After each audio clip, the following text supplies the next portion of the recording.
Chapter 8:14. The great general's residence was filled with guests. Now, everyone knew that the great general's residence had the head consecrator as their backer. As long as the head consecrator did not fall, even the imperial family would have to think twice before causing trouble for the Chung family. However, receiving guests was left to others. Gu Xingyin only had to wait for someone to serve her every day. She even took the time to visit Chung Lingyu's residence. Chung Lingyu finally made a decision in the past few days. She did not want to stay in the second prince's backyard for the rest of her life. To Chung Lingyu, the second prince was a complete stranger. She had her own ideas, and the life she wanted to live. She did not want to follow in Chung Lingyu's footsteps. Gu Xingyin expressed her understanding. She told Chung Lingyu to be at ease, and said that she would help her solve all her problems. Actually, with her current status, it would only take a single sentence to solve the problem. It was far better for the head consecrator to handle this matter than for Gu Xingyin to handle it herself. The head consecrator personally went to the second prince's residence and said a few words. The next day, Chung Lingyu was respectfully sent back by the second prince's residence. Chung Lingyu was originally just a concubine with no status, so it was easier to get her back. Gu Xingyin personally went to tell Chung Tsugong that her fifth sister had been possessed. Fortunately, she had discovered it. Now that she had been reborn and had the talent to cultivate celestial qi, she hoped that her father would treat her well. Of course, General Chung would not refuse such a small matter. After Chung Lingyu's matter was settled, Gu Xingyin waited to get married. 2 months later, Chung Lingyin married the head consecrator in the Xiantian Tower. For the next few years, no one saw their whereabouts. Some said that they were cultivating in seclusion, while others said that they were traveling the world. 10 years later, Chung Lingyin challenged the Saint of the Netherworld in the far west and won. She became famous in one battle. The Saint of the Netherworld was a master who had been famous in the Tianxian continent for a long time. He had dominated the far west for many years, but he was defeated by Chung Lingyin, who was not even 30 years old. His talent could be said to be terrifying. Another year later, Chung Lingyin and her flute swept away the notorious bandit group in the north, the Ice Plain Alliance. It shocked the entire continent once again. In these two battles, Chung Lingyin had proven her strength to everyone. From then on, when other people mentioned her, they would not say that she was the wife of the head consecrator, but the true #1 talent in the Tianxian land in 1,000 years. Teacher, you're not used to running around with me like this, right? Gu Xingyin looked at the man beside her and felt a little embarrassed. Even though they had been married for many years, she was still used to calling him teacher. In the past 10 years or so, the head consecrator she had seen had always been sitting on the white jade platform. The great high priest reached out to pull the cloak over her shoulders and gently shook his head. No, it's the exact opposite. These years have been the happiest time of my life. Time didn't have much meaning to him. In the past, he sat on the white jade platform all day long to meditate, not because he liked peace and quiet. It was because he couldn't find anything to pay attention to or to pass the time. It was her who had let him know what it felt like to be worried. She had let him walk down the altar and let him experience emotions and warmth.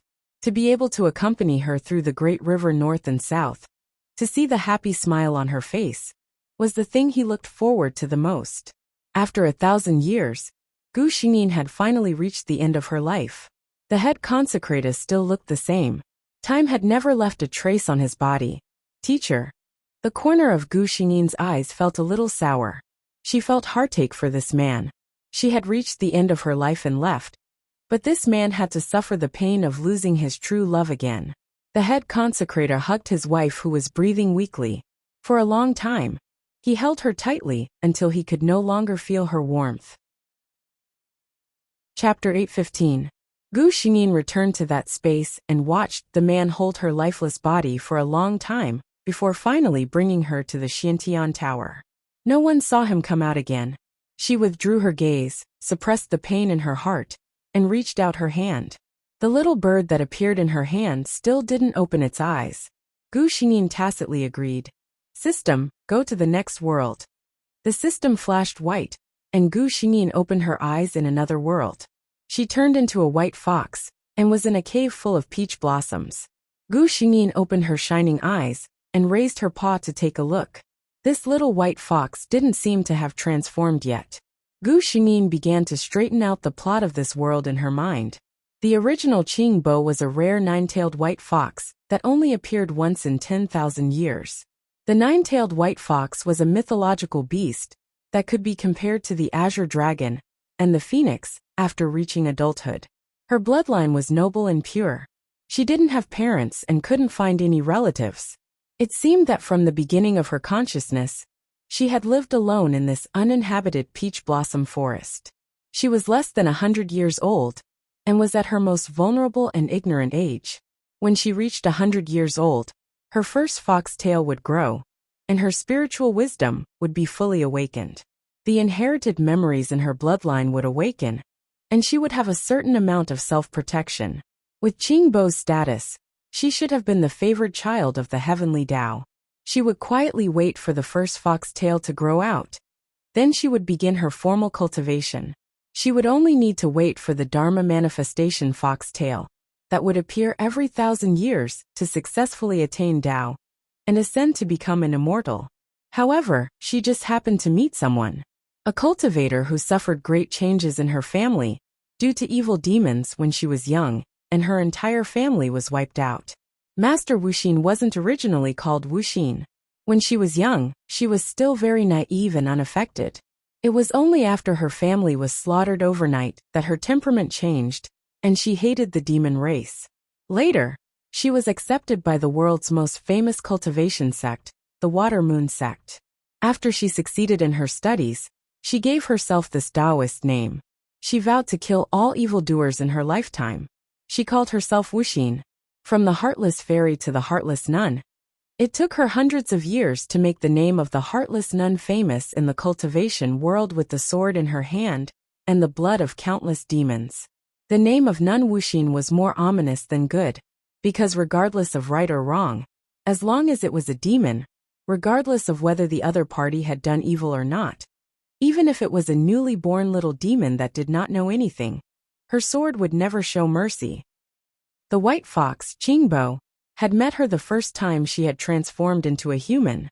The result was obvious. How could the little fox who had just cultivated into a human form be a match for the famous heartless nun?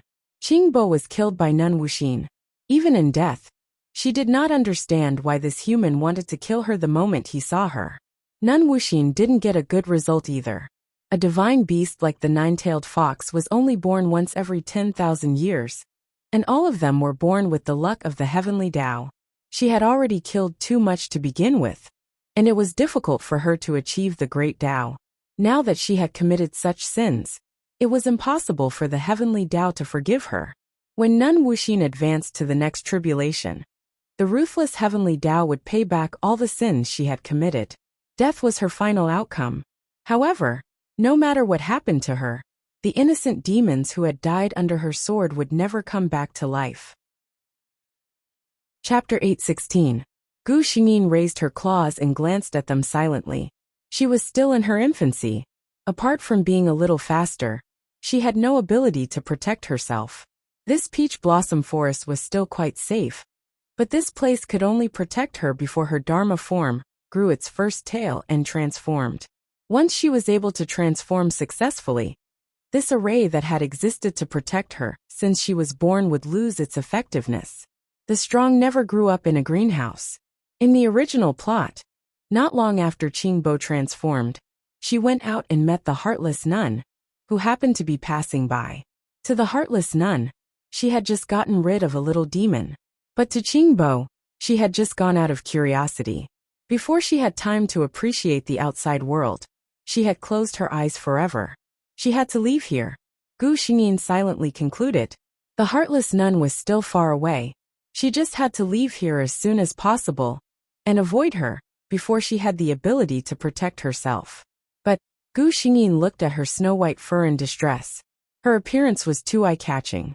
Although the nine-tailed white fox was rare, and most people would not think that this was the legendary beast when they saw her appearance, Gu Xingyin had to admit that even if Qingbo was just a fox, she was still a stunning fox. Her red, snow-white skin was flawless. Her pair of dark green eyes seemed to carry endless charm and affection. When people looked at her gently, they could not help but daydream endlessly. She simply lay there. Her movements were very leisurely, but when outsiders looked at her, they felt that her posture was incomparably elegant and charming, graceful and charming. This was the characteristic brought about by her race. When she was in her fox form, she was already so seductive. If she transformed into her human form, who knew how stunning she would be? Gu Xingyin got up and walked out of the cave. Step by step, she walked out of the cave and began to walk outside. There were many peach blossoms outside all year round, but Qingbo did not like them because they would not talk to her. After so many years, the only one who could talk to her and communicate with her was a small tree by the river in the distance. Qingbo still remembered that when he first had memories, this school cloud tree was still a small seedling. Now it was already very tall. Qingba, you're up? The leaves on Yunshu's body rustled. This was her unique way of greeting her neighbors. Gu Xingyin called out to her gently, Yunshu, when did you transform? The branches of the cloud tree shook violently. Then, with a flash of green light, the big tree by the river disappeared. A little girl in green stood in front of Gu Xingyin. She looked to be around 12 or 13 years old. Her features were beautiful and gentle. At this moment, she was looking at herself with joy. She smiled at Gu Xingyin and said, Qingba, I can transform. Gu Xingyin smiled and said, Congratulations. In 100 years, Yunshu's aptitude was extremely good in the entire demon race. Of course, this was also due to this array formation. The spiritual energy in this peach blossom forest was extremely rich. To a nine-tailed white fox like Qingbo, it was not very useful. But to an ordinary Yunshu, it was already very nourishing. Seeing Yunshu happily turning in circles on the grass, Gu Xingyin suddenly said, Yunshu, do you want to come with me and take a look outside?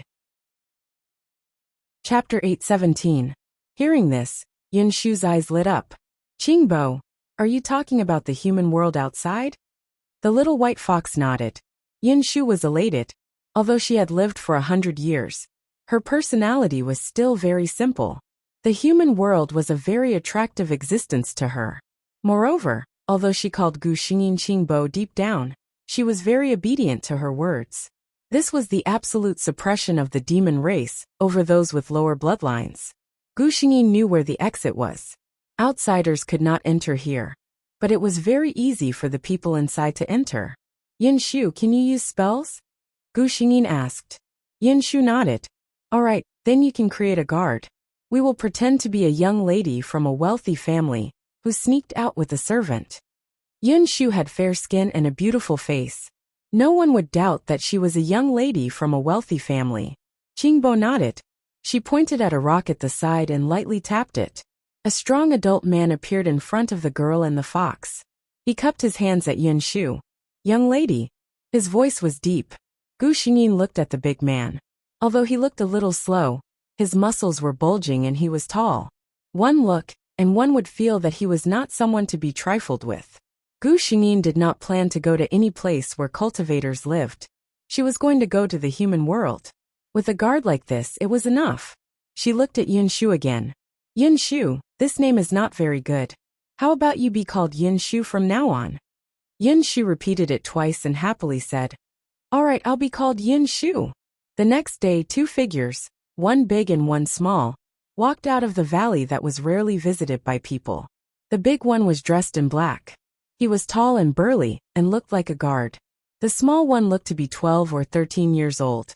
She was dressed in green clothes of unknown texture. Her face was beautiful. One look, and one could tell that she was a young lady from a wealthy family. However, the most eye-catching thing was the little thing in the young lady's arms. It was an extremely beautiful white fox. Its entire body was pure white and flawless. At this moment, it was lazily nestled in the little girl's arms. Its pair of clear green eyes were casually looking around. The two of them arrived at a small town nearby. When they arrived at a crowded place, Gu Xingyin became even more conspicuous. Especially some of the girls, when they saw Gu Xingyin's appearance, they almost couldn't walk. Girls had no resistance to this kind of delicate and beautiful furry little fellow. Fortunately, Stone's physique was enough to intimidate people. With so many people watching, no one dared to come up and talk. According to Gu Xingyin's instructions, Yinshu only said that she had come to the city to look for her only remaining relative in accordance with her mother's dying wish. Who would have thought that there was no such person here? She had no choice but to find a temporary residence in this small town. With Stone keeping watch, that family didn't dare to have any bad intentions. They took the money and left. After that person left, Yinshu looked at Gu Xingyin in her arms with admiration. "Qingba, how do you know everything? You're simply amazing." Gu Xingyin smiled. This was the most basic of common knowledge. Only the little tree demon didn't know. She found an excuse for herself. "In my inherited memories, there is a method to survive in the human world." Yinshu knew what Gu Xingyin's original form was. When she heard this, she was envious. Inherited memories were generally something that only demons with extremely noble bloodlines would have. For a little tree demon like her, there was no such thing as inherited memories. Chapter 818. Gu Xingyin and Yinshu settled down in this small town. Yinshu was a little girl living alone with a bodyguard. It was said that she had lost her entire family. The neighbors couldn't help but sigh when they talked about it, and they treated her with more kindness. In less than half a month, the gentle Yinshu had become familiar with the people around her. Every time she went out, she could even greet the aunties of each family. Gu Xingyin carefully sensed the surroundings. This small town was a standard human city, and there were no cultivators. To ordinary humans, cultivators were equivalent to a legend. Cultivators had their own set of rules. For example, in a human city like this, cultivators were not allowed to use vital energy, and they could not reveal their cultivator identity in front of others. Cultivators were not allowed to disturb the lives of humans. This was a rule set by the emperors of the human world and cultivators. The emperors of the human world were protected by the innate dragon aura, and they were also favored by the heavens. Even cultivators did not dare to easily disobey their words. In other words, this place was very safe. She didn't know why the heartless nun would come to this place in the original plot. In this life, Gu Xingyin did not believe that she, who knew everything, could not avoid her before she had enough strength. Time passed year by year. After staying in this small town for 3 years, Yinshu and Gu Xingyin changed places. This was really a last resort. Yinshu was a tree demon in human form. Her face could not change every year like a normal human girl. For 3 years, she could only occasionally use magic to change her appearance. This was already the limit. Stone drove the carriage, and Yinshu sat in the carriage with Gu Xingyin in her arms. The sun is really big. Yinshu was rather listless. As a tree, Yinshu didn't like this kind of weather, because the scorching sun would make her beautiful leaves bleached. Gu Xingyin had grown a little taller. If she were to stand now, she could already reach Yinshu's knees. "Bear with it, Yinshu. We will reach Lotus City soon." Gu Xingyin comforted her. Lotus City was the only city in this world where human beings and practitioners coexisted. It was also the only city where demons could coexist with cultivators and humans. Because this city was occupied by an enormous Buddhist sect, the Lotus Platform sect. If one were to say that there was a group of people in this world who were wholeheartedly good, who did not care about race, who did not care about gains and losses, who wholeheartedly focused on cultivating the next life and cultivating kindness, in that case, it could only be the Buddhist cultivators of the Lotus Platform sect. There were many Buddhist sects in this world, but the most convincing one was the Lotus Platform sect. Even the arrogant demon race, who had always looked down on the hypocritical human race and the self-proclaimed righteous path cultivators, was rather polite to the Buddhist cultivators of the Lotus Platform sect. Logically speaking, Gu Xingyin and the others should have gone there earlier, if they knew there was such a city. However, Gu Xingyin wanted to avoid Nun Wuxin. She knew that Nun Wuxin had always disliked the pretentious behavior of the Lotus Platform sect. She even often lingered in some of the cities around Lotus City, specifically waiting for the demons who went to seek refuge to fall into her trap. Her behavior had once caused dissatisfaction among some Buddhist cultivators of the Lotus Platform sect. An arhat even personally came to banish her. However, Nun Wuxin relied on the benevolence of the Buddhist cultivators to not kill her. She actually did not change her ways despite repeated warnings. In Gu Xingyin's words, this old nun was not only vicious and merciless, but also shameless. Chapter 819. This time, she knew that the other party was going to live in a small city in the Lotus Pedestal sect. That was why she held back, and did not make a move. Now an elder of the Lotus Pedestal sect finally made a move. He took out the decree of the Lotus Pedestal sect's abbot, stating that the heartless nun was not to appear within 10,000 miles of the Lotus Pedestal sect. The abbot of the Lotus Pedestal sect, Venerable Yuanda, was a powerhouse who was close to ascension. His decree was strictly enforced. The moment the decree was issued, the heartless nun was banished back to the Water Moon sect. This time, the Water Moon sect also knew that this bloodthirsty elder had angered the Buddhist cultivators who had always been lenient. The sect master gave face to the Lotus Pedestal sect and directly put her in confinement. There were also many people in the Water Moon sect who were dissatisfied with the heartless nun's actions. However, she was powerful and was the Grand Supreme Elder's favorite disciple. She was also the current sect master's junior sister. With the Grand Supreme Elder's protection, even the sect master could not do anything to her.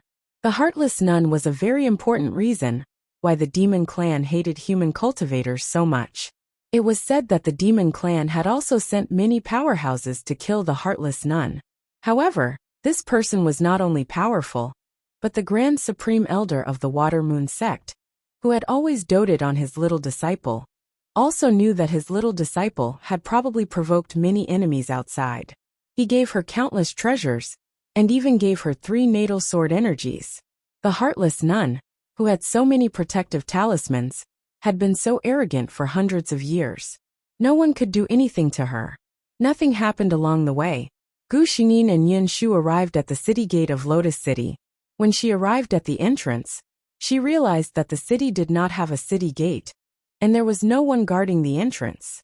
However, there was a glimmer of light at the entrance. It was obvious that there was a formation there. She realized that even if there was no one guarding the entrance, everyone who wanted to enter the city was lining up in an orderly manner. There was no one who jumped the queue. Moreover, among these people, there were quite a few demonic cultivators that she could recognize. Yin Shu's cultivation level was not high. Many demon cultivators and humans recognized her, but none of them found it strange. This made Gu Xingyin click her tongue in wonder.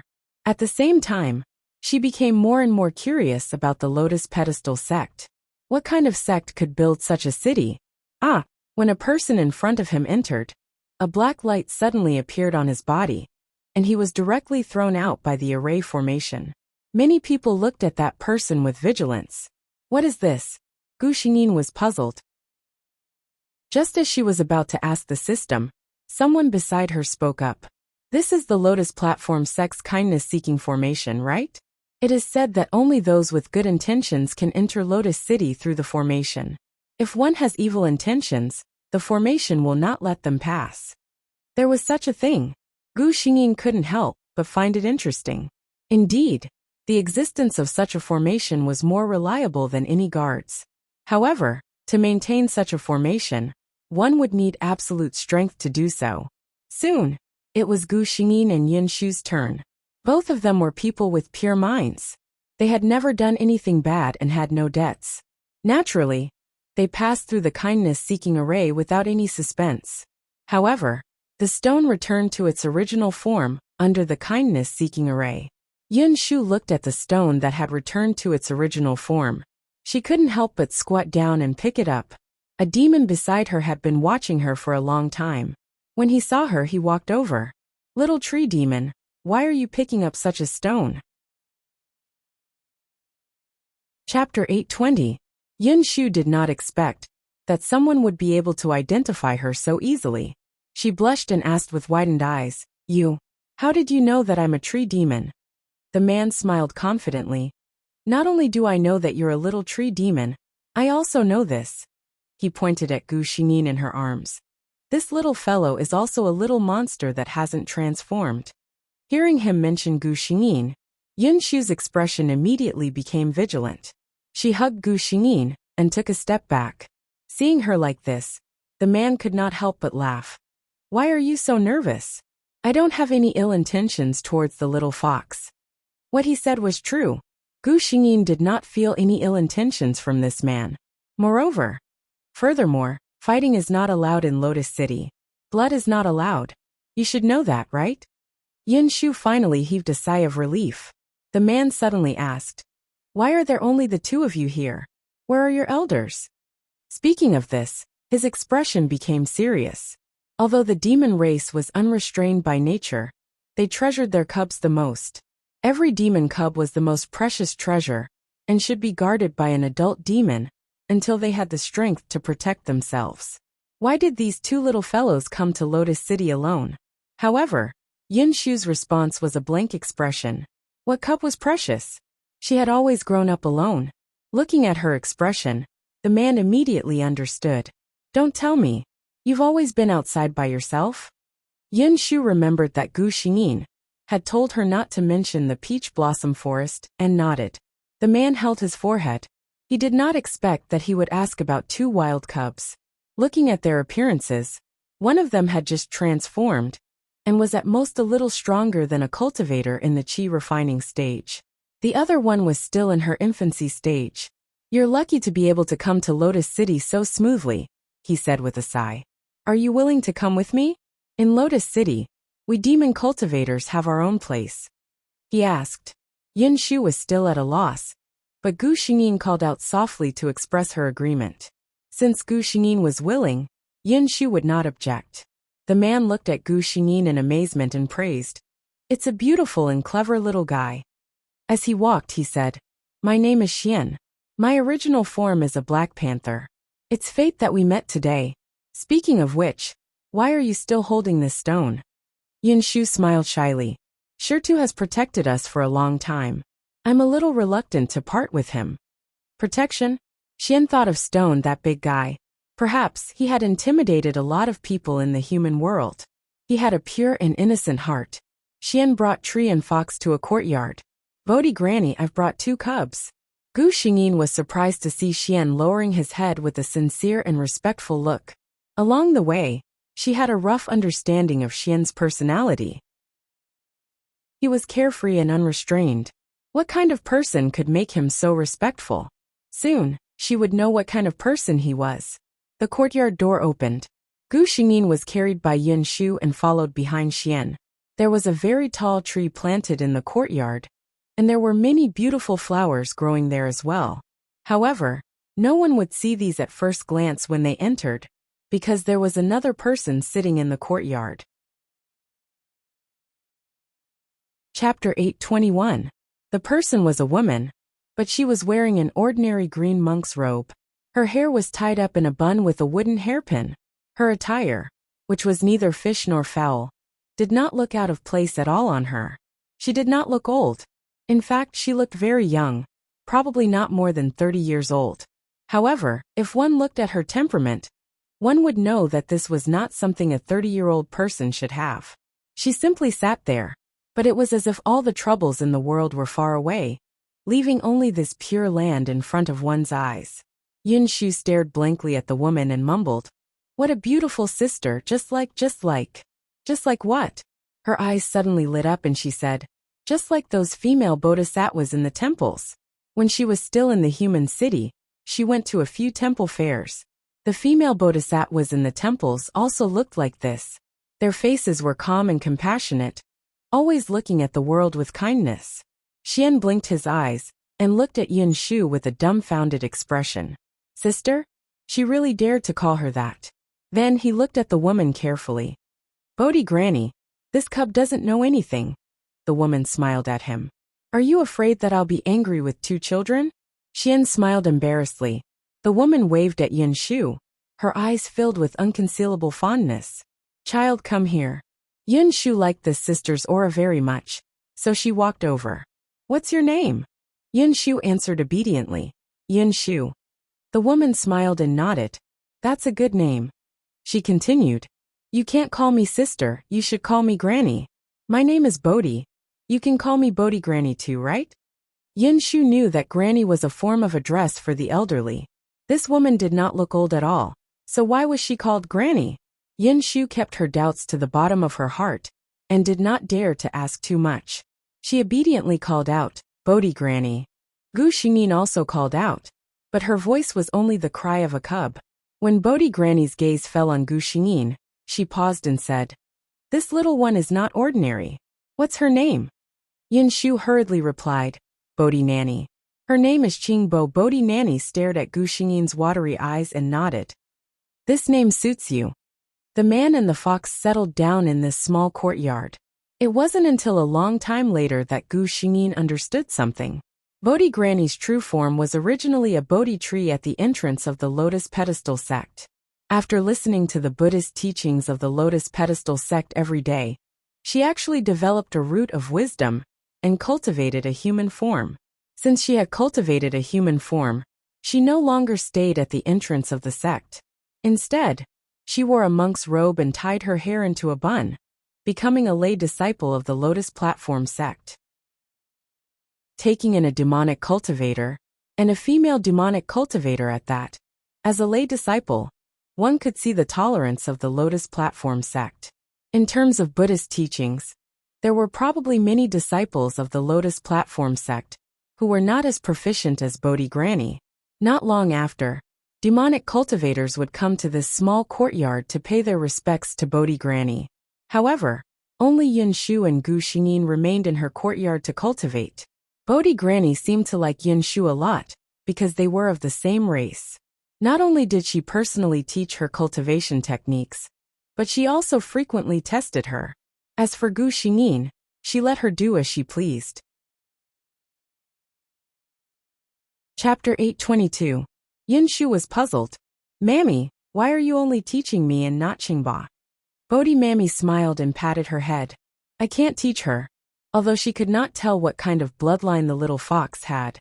After years of studying Buddhism, she always had some vague predictions about certain things.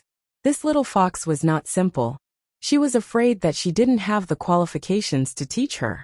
Bodhi Mammy didn't care about her, so Gu Xingyin was happy to be free. After all, after she transformed, she would be able to unlock her inherited memories. There would naturally be the most suitable cultivation method for the nine-tailed Arctic fox to cultivate. Therefore, she really didn't need to be anxious. She began to walk outside. Those who could enter Lotus City were all kind-hearted people. Therefore, no one would have any bad intentions towards a little fox. At most, they would look at her and praise her as a pretty little fellow. Gu Xingyin heard two people talking beside her. An elder from the Lotus Pedestal sect is going to give a lecture on Buddhism. Let's quickly go and get a seat. Okay. Gu Xingyin was curious.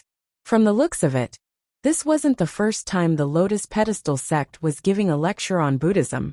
Moreover, it didn't seem to be taboo for outsiders to listen in. She had always been interested in the Lotus Pedestal sect, so she followed the two people for a while. A huge Buddhist temple appeared in front of her. On the plaque above the main door, the words Lotus Pedestal Sect appeared in front of her. Just by staring at these three words, Gu Xingyin felt her mind become clear. Some small worries and troubles seemed to disappear with it. At the same time, some problems that had been troubling her for many days were easily solved. These three words must have been written by an almighty Buddhist. Gu Xingyin had always respected this kind of almighty, not to mention that she had just benefited from it. Therefore she clasped her two paws together and bowed to the plaque. Amipa, this little benefactor is quite spiritual. A gentle voice spoke from beside her.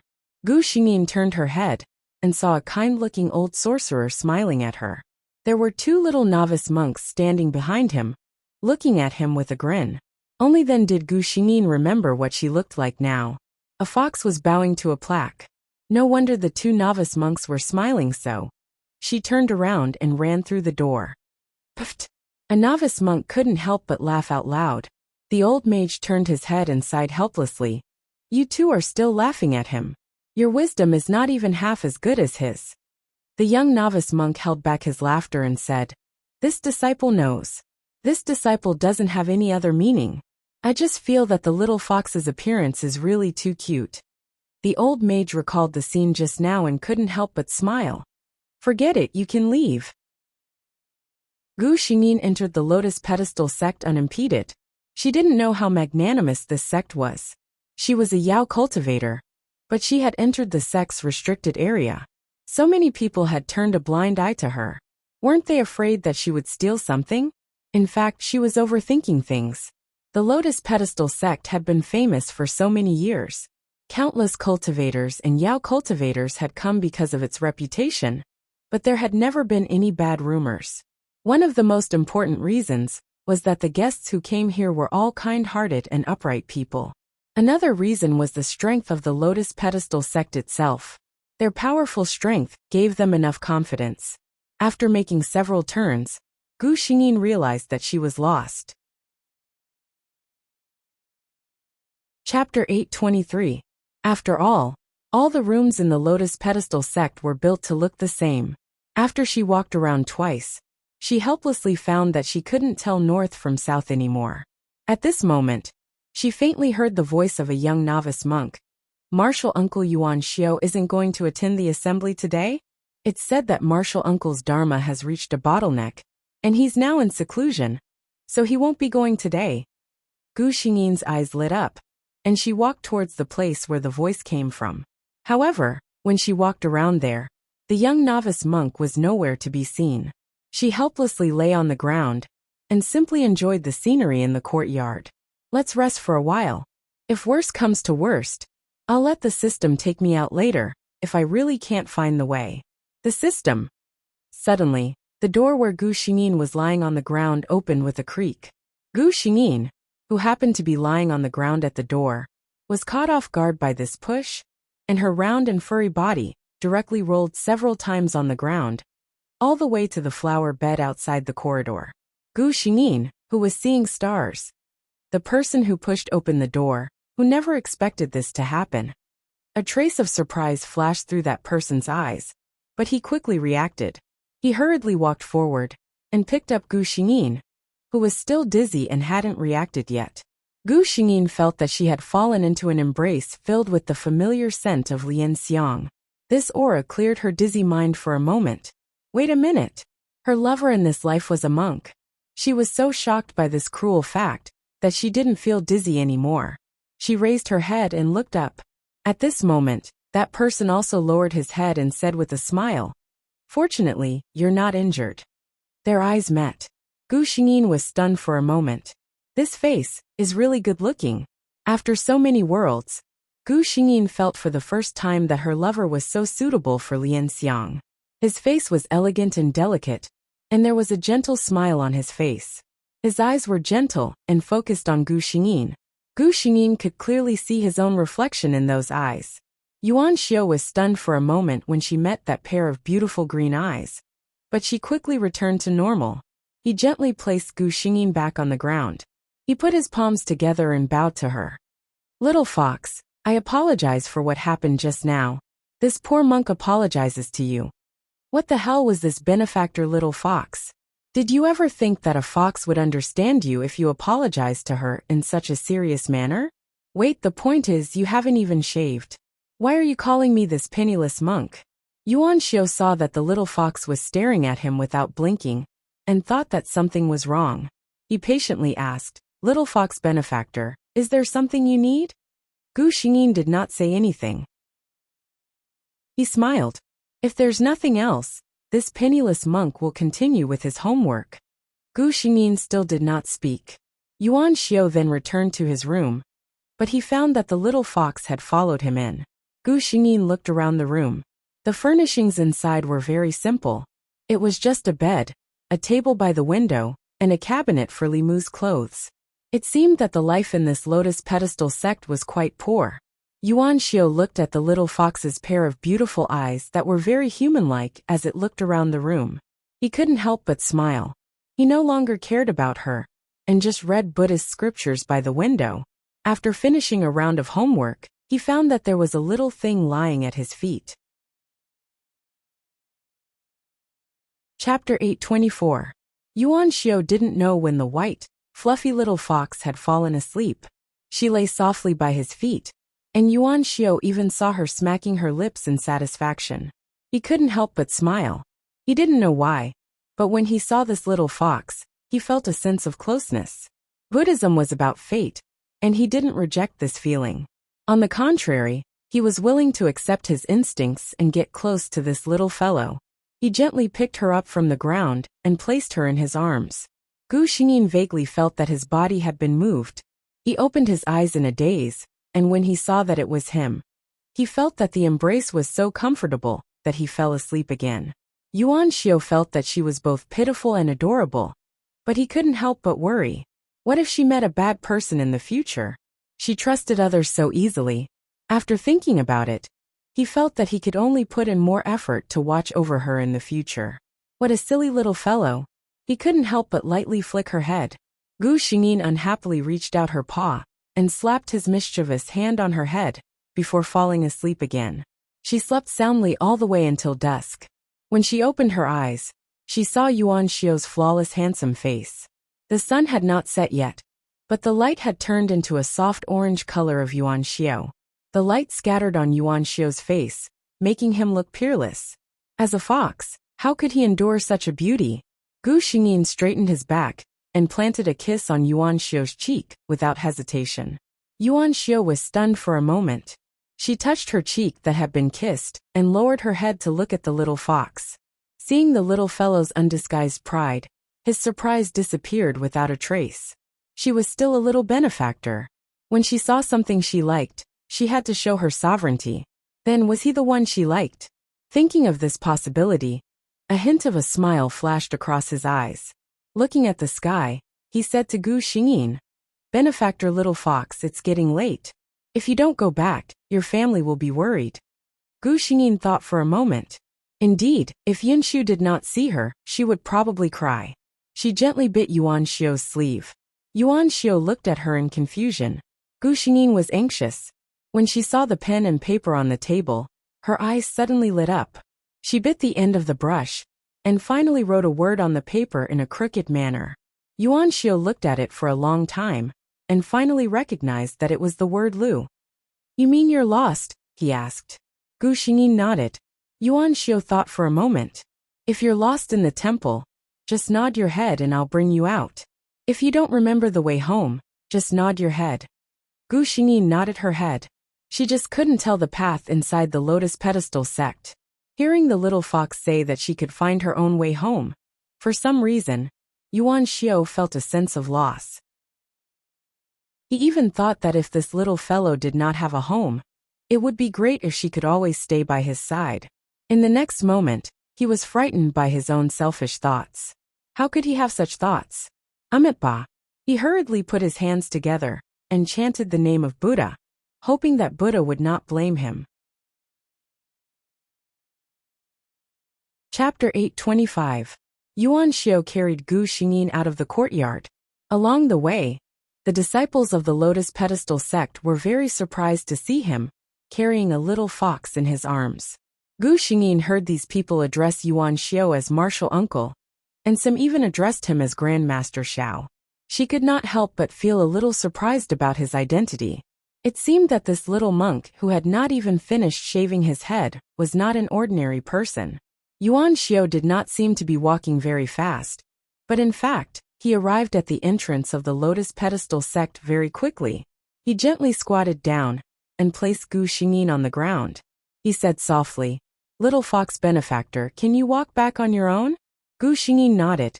Yuan Xiao looked at her and suddenly felt a little reluctant.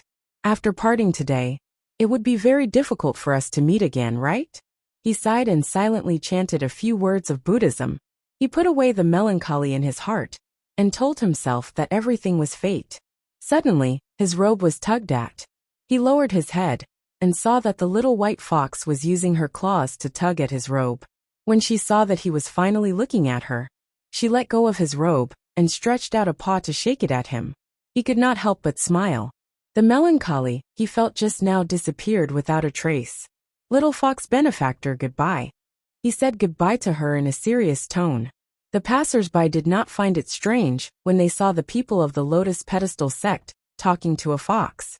There were many strange people in the Lotus Pedestal sect. After Gu Xingyin said goodbye to her lover, she ran back. It was almost dark. She had never been back so late. Yin Shu was probably worried. Sure enough, halfway through, Gu Xingyin saw a familiar figure. Qingbo Yin Shu, who was anxiously walking on the street, saw Gu Xingyin running on the road. She called out to her in surprise, and squatted down to pick her up. Qingbo, where did you go? I was so worried. Yin Shu could not help but complain. She was really anxious. Ever since she was conscious, she had always lived in that peach blossom forest. The only person who could communicate with her and grow up with her was Qingbo. Although Bodhi Granny was a good person now, Qingbo was the most important person in Yinshu's heart. Gu Xingyin also knew that she had made her worried today, so she very consciously called out to her. I'm sorry, Yinshu. I went to the Lotus Platform sect and forgot to tell you. How could Yinshu really be angry with her? It was just that he spoke a little too harshly in a moment of desperation. Soon Gu Xingyin's coaxing made her laugh, and he carried her back. You're back. Bodhi Nanny smiled as she watched the two of them walk back. I told you that nothing would happen to you in Lotus City. But Yinshu was so worried that she insisted on going out to look for you. I couldn't persuade her otherwise. Gu Xingyin's heart warmed slightly. She called out to Yinshu softly, and only snuggled in her arms without saying a word. Bodhi Nanny looked at the two of them, and wanted to laugh. She waved her hand and dismissed them. All right, you two must be tired. There is food in the room. Rest early after eating. The next day, Gu Xingyin went to the Lotus Platform sect again. This time, she told Yinshu and Bodhi Nanny in advance that she would be back at night, and that they did not need to worry. Yuan Xiao. Gu Xingyin did not know that after she went out, Bodhi Nanny was sitting alone in the courtyard, muttering that name in a slight daze. Chapter 826. This time, Gu Xingyin knew the way and accurately found Yuan Xiao's house. Yuan Xiao was chanting Buddhist scriptures as usual, when someone knocked lightly on the door. At first, he thought it was a disciple from the sect looking for him, and was wondering why the other party didn't say anything. Then, he saw the door open a crack, and a small white figure squeezed in. He was surprised and delighted. Benefactor Little Fox? Gu Xingyin paused when she heard this name. Being called Benefactor Little Fox was really not nice. She huffed and puffed as she ran to Yuan Xiao's side. Then, she climbed up his thighs with familiarity. Yuan Xiao smiled as he watched her act of not being shy with strangers. Then, Gu Xingyin once again struggled to bite the pen. With the movement of the pen tip, the two crooked words Qingbo finally took shape. Qingbo. Yuan Xiao softly read it twice, and looked at Gu Xingyin. Is this your name? Gu Xingyin nodded her head vigorously. Yuan Xiao looked at her pair of watery eyes, and couldn't help but reach out his hand to touch them. I wonder who gave you such a name, he muttered in a low voice. Gu Xingyin blinked her eyes. No one gave her a name. From the moment she could remember, she knew that she was called Qingbo. Yuan Xiao looked at Gu Xingyin with a complicated expression. Of course, he knew that it was impossible for ordinary beasts to enter Lotus City. Even if there was, it couldn't be this little fox. With just one look, Yuan Xiao knew that this was a demonic beast that hadn't grown up yet. To be able to enter Lotus City, one must have been recognized by the Lotus Platform sect. But logically speaking, it was not good for him to get close to this little fellow. After all, although the little fox had not transformed, her intelligence was no different from that of an ordinary child. Benefactor Little Fox was just like a little girl. How could he, a monk, have the nerve to get close to her? But looking at Gu Xingyin lying softly on her body with a look of dependence, Yuan Xiao felt that she was thinking too much. Qingbo was just a human child. What could she know? As long as his mind was calm, why would he bother to be disturbed by these factors? Therefore, he convinced himself to keep Gu Xingyin by his side. Gu Xingyin liked the feeling of watching him quietly as his lover. Not long after, all the disciples of the Lotus Platform sect knew that there was an extremely beautiful and intelligent little fox by martial uncle Yuan Xiao's side. That little fox was not raised by martial uncle Yuan Xiao. Instead, it ran over from the outside. Every time martial uncle Yuan Xiao meditated and chanted, she would lie there to accompany him. Occasionally, She would shake her head along with the sound of the wooden fish, as if she could understand it. Gu Xingyin quickly won the hearts of all the disciples of the Lotus Platform sect. The world was more tolerant of beautiful things. Not to mention, Gu Xingyin's current appearance was not only beautiful, but also very innocent and harmless. Gu Xingyin also learned a lot about her lover during this period of time. For example, although Yuan Xiu was young, he was the disciple of the Lotus Platform sect's guardian elder, Venerable Jingming. Venerable Jingming's seniority was one generation higher than the sect master, Venerable Yuanda. Therefore, Yuan Xiu's status in the Lotus Platform sect was considered to be extraordinary. Yuan Xiu's comprehension of Buddhism was also extremely high. Even the sect master, Venerable Yuanda, personally admitted that in terms of comprehension, he could not compare to this little junior brother. However, no one knew why martial uncle Yuan Xiu had not shaved his head for so many years, even though he lived in the Lotus Platform sect. Therefore, strictly speaking, Yuan Xiu was not a true monk. He could only be considered a lay disciple of Buddhism. Chapter 827. After Yuan Xiu finished his evening lesson, he packed up and walked out of the door. The Lotus Pedestal sect was very quiet at night. The Buddhist disciples usually had a good schedule, and most of them were ready to sleep at this time. Yuan Xiu came to the door of his master, Venerable Jingming's room. Master. The door was opened and Yuan Xiu walked in. Venerable Jingming sat on a praying mat. There was another praying mat in front of him. Yuan Xiu went forward and sat down. Master, can I shave my head? Yuan Xiu did not know how many times he had asked this question. Venerable Jingming was thin, and his face was very peaceful. He looked at his little disciple lovingly. He was also the disciple that he was most satisfied with and worried about. Yuan Xiu, I've told you before that you're not suitable to cultivate Buddhism. You have the roots of love that have lasted for many generations. In every lifetime, there must be someone who loves you wholeheartedly waiting for you. It's not necessarily a good thing to enter Buddhism. Yuan Xiu's expression did not change. But Master, after so many years, I've never met anyone who's moved my heart. Venerable Jingming said, You have the roots of wisdom and amazing talent. That's why I couldn't bear to see your talent buried, so I brought you to the Lotus Pedestal sect. However, I can't let you shave your head. Yuan Xiu looked at him with his eyes wide open. Venerable Jingming sighed. If you shave your head, your six senses will really be pure in the future, and you'll be cut off from the mortal world. We Buddhists pay attention to fate. We can't be evil people who ruin marriage. Yuan Xiu laughed softly. Only Master, and only the Lotus Pedestal sect would say something like that to me. If it were any other Buddhist sect, they would have brought such a talented bodhisattva back to the sect immediately to shave his head and make him a monk who serves Buddha wholeheartedly. Venerable Jingming put his palms together and chanted Ba. Those who walk different paths cannot work together. The Lotus Pedestal sect has its own principles of doing things. Yuan Xiu also chanted Buddha's name in a low voice. He saw that his master had already closed his eyes and left with his head lowered.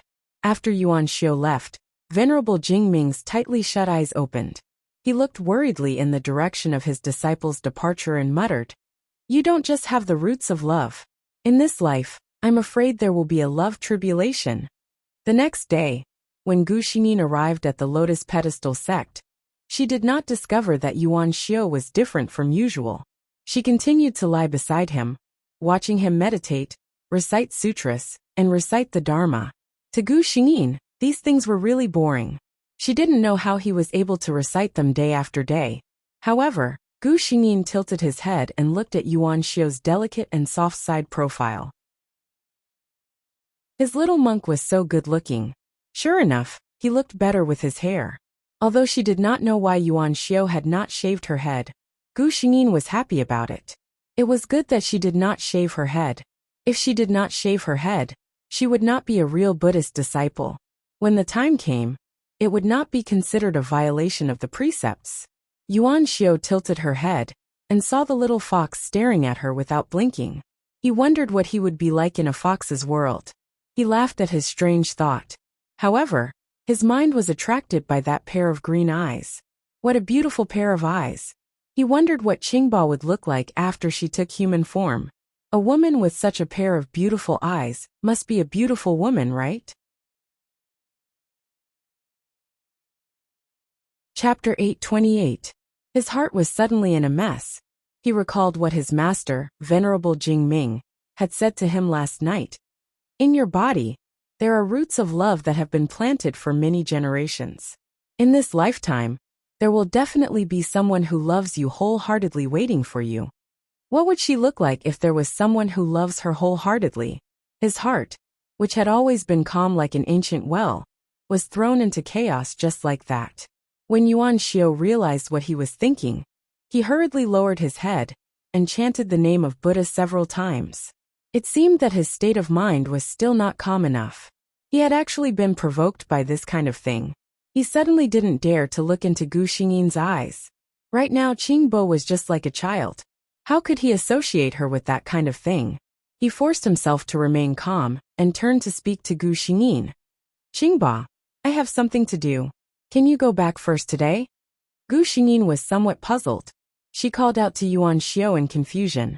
After so many days of interaction, Yuan Xiao could basically understand the meaning behind her call. Only this time, Yuan Xiao didn't know how to explain it to her. Seeing the little white fox standing there with a puzzled expression and unwilling to leave, he stretched out his sleeve. Gu Xingyin only felt a gentle breeze blowing over her body. Then, in the next second, she was standing outside the door. Yuan Xiao's door was already tightly shut. Gu Xingyin was dumbfounded. Alright, could something really have happened to him? Gu Xingyin wasn't really a child. She wouldn't get angry because of this and obediently ran back. She would go see what was wrong with him tomorrow. Gu Xingyin thought so. However, she didn't go to the lotus pedestal sect the next day. The reason was that this body seemed to be about to awaken. She slept in a daze at night. Suddenly, her body began to heat up. Was this about the time of the 100-year awakening? Gu Xingyin immediately woke up. Chaotic spiritual energy was scattered in the room. Yin Shu and Bodhi Nanny were also startled awake. Yin Shu looked worriedly at the situation in front of him. Qingba, what's going on? Bodhi Nanny was, after all, experienced and knowledgeable. She roughly understood what was going on. She pulled back Yin Shu, who was about to rush forward in a panic. She's about to transform. Don't rush forward. Transformation. Yin Shu's eyes lit up. However, Bodhi Granny frowned. The commotion in front of her seemed a little too big. Was such a violent spiritual energy really something that a little demon, who had just transformed, could possess? She had never been able to tell what Qingbo's bloodline was. She had even guessed that it was the powerful six-tailed fox bloodline of the fox race. But at this moment, she was unsure. At the next moment, a stream of white light flew out from Gu Xingyin's body, forming a phantom image in midair. Bodhi Granny's eyes suddenly widened. At the same time, the sound of rolling thunder came from the sky. Bodhi Granny made a prompt decision. Her figure flashed, and in this small courtyard, a huge Bodhi tree that was more than 100 feet tall broke out of the ground. At the same time, a misty green halo scattered from the Bodhi tree, forming a translucent light shield that protected the entire courtyard. Boom! The huge thunderbolt landed on the light shield. There seemed to be ripples on the light shield, but it remained majestic and unmoving. Bodhi Granny, who had reverted to her original form, was still holding Yin Shu's hand. She looked at the phantom image that emerged from Gu Xingyin's body in shock. She didn't expect that Qingbo's bloodline was not the six-tailed fox she had imagined. Instead, it was one of the most noble bloodlines of the demon race, the nine-tailed celestial fox bloodline, that only existed in legends. Chapter 829. The nine-tailed celestial fox was another name for the nine-tailed Arctic fox. It was also the demon clan's honorific for the nine-tailed Arctic fox. The figure in the air was the nine-tailed Arctic fox's Dharma form. Her body quietly stopped in midair, and the 9 huge fluffy tails behind her slowly danced. The little white fox on the bed suddenly let out a pained cry. At the same time, the figure trembled slightly, and the eyes that had been tightly shut suddenly opened. When Bodhi Granny met those eyes, her body couldn't help but tremble. She forcibly suppressed the urge to kneel, and lowered her head to look at Yun Shu, whose face had already turned pale. A wave of vital essence was transmitted through their clasped hands, and Yun Shu's complexion finally looked better. The nine-tailed Arctic fox had the same jade eyes as the little white fox on the bed. However, Qingbo's eyes were incomparably beautiful. However, this pair of jade eyes was extremely beautiful and contained endless loftiness and allure. One look was enough to make people sink. Bodhi Granny felt that if she hadn't been immersed in the Dharma all year round, she was afraid that she would have fallen for such a pair of eyes. Her hands that were hidden in her sleeves had already secretly formed a seal. This was her body's automatic reaction when facing a powerful opponent. At the same time, many people in Lotus City were attracted by the abnormal astronomical phenomenon. When they saw where the phenomenon came from, and saw Bodhi Granny's true body revealed, they all expressed their understanding. Bodhi Granny's cultivation has improved again, right? I see that the thunderbolt is very powerful. Bodhi Granny must have a great breakthrough. Many people had envious looks on their faces as they sighed. This was also the reason why Bodhi Granny had released her true body at the first moment. She had many ways to resist the power of the thunderbolt, but she had chosen the method that consumed the most vital essence. Although the nine-tailed Arctic fox was the demon clan's supreme bloodline, not all demon clans were willing to have such a king appear out of nowhere. Before Qingbo had enough power to protect herself, it was best not to expose her identity in front of others. The pressure in the room grew stronger and stronger. Even with Bodhi Granny's protection, Yun Shu's face was already abnormally red. After all, she was too young and her cultivation was too weak. The pressure of the nine-tailed Arctic fox's bloodline, even if it was just an illusory image, was not something she could withstand. At this moment, the white fox's 9 huge tails, and the leftmost tail slowly solidified. Bodhi Granny moved her hand, and Yun Shu's figure disappeared from the room.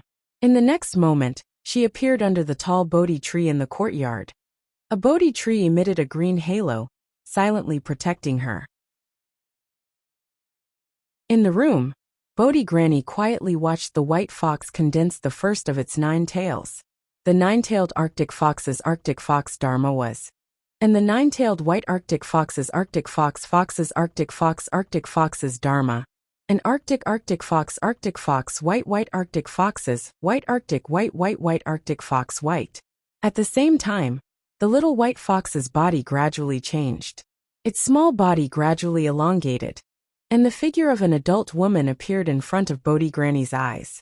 Looking at that face and those eyes, even Bodhi Granny couldn't help but gasp.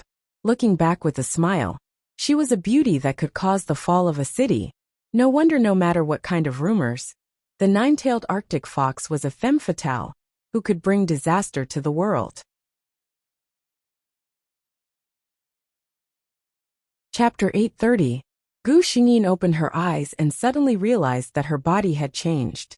She raised her left hand and saw a flawless human palm that was as white as jade. Did she transform? Gu Xingyin looked at Bodhi Granny, who was standing at the side, and looking at her with a complicated expression. She stood up and bowed to her. Thank you, Granny, for covering Qingbo up. Although she had been lying on the bed, a trace of her consciousness had been attached to her Dharma form. Naturally, she had seen Bodhi Granny release her true form to conceal her from the heavens. However, Bodhi Granny had turned sideways to avoid this bow. Miss Qingbo, no one in the demon clan can accept this bow of yours. Bodhi Granny's words were sincere. The demon clan valued their bloodline. As a nine-tailed Arctic fox, Qingbo was fully deserving of the title of Highness in the demon clan. After saying that, she paused for a moment and looked at Gu Xingyin seriously. But Miss Qingbo, it's best that you don't reveal your identity now. Gu Xingyin knew that Bodhi Granny was sincerely thinking for her sake. She nodded and thanked her again. Bodhi Granny saw that she was fine and said, My true form has attracted a lot of attention. Since you're fine, I'll take it back. Yun Shu only ran in after the huge Bodhi tree disappeared from the courtyard. She was stunned when she saw Gu Xingyin. Qingbo, you're so beautiful. She was prettier than all the demons and humans she had ever seen combined. Gu Xingyin couldn't help but smile when she heard this simple and straightforward praise. Her face could be said to be extremely beautiful. When she smiled, it was as if 100 flowers had bloomed. Yin Shu's attention, which had just been pulled back with great difficulty, was once again attracted by her. Yin Shu only felt that Qing Bo's melting technique seemed to have a strange charm. She couldn't help what? She only stared blankly at Gu Xingyin without saying a word. Bodhi Granny sighed helplessly and raised her hand to gently pat Yin Shu's head. Then he turned to Gu Xingyin and said, "Miss, you've just transformed, so I'm afraid you won't be able to control the natural charm of the nine-tailed Arctic fox. It's best that you don't go out for the next few days. Wait until you've familiarized yourself with the changes in your body and can control yourself before going out. Otherwise, it would cause a lot of trouble." Gu Xingyin also noticed that something was wrong with her. She nodded and said, "Don't worry, Nanny. I know what to do." Yin Shu was still staring blankly at Gu Xingyin as she stood up and walked towards the door. Her white dress was automatically transformed when she transformed. It was hard to tell what style it was, but Yin Shu felt that it was very elegant and beautiful. But this was nothing compared to the way she walked. The wind blew the willows, and the willows swayed in the wind. For some reason, Yin Shu recalled a few scripts she had read when she was in that small human town. Her delicate steps were incomparably exquisite. In the past, she couldn't imagine what it would be like until she saw Qingbo today. Gu Xingyin had been staying in the courtyard for the past few days. Bodhi Granny was right. She had just transformed, so she couldn't control the natural charm of the nine-tailed Arctic fox.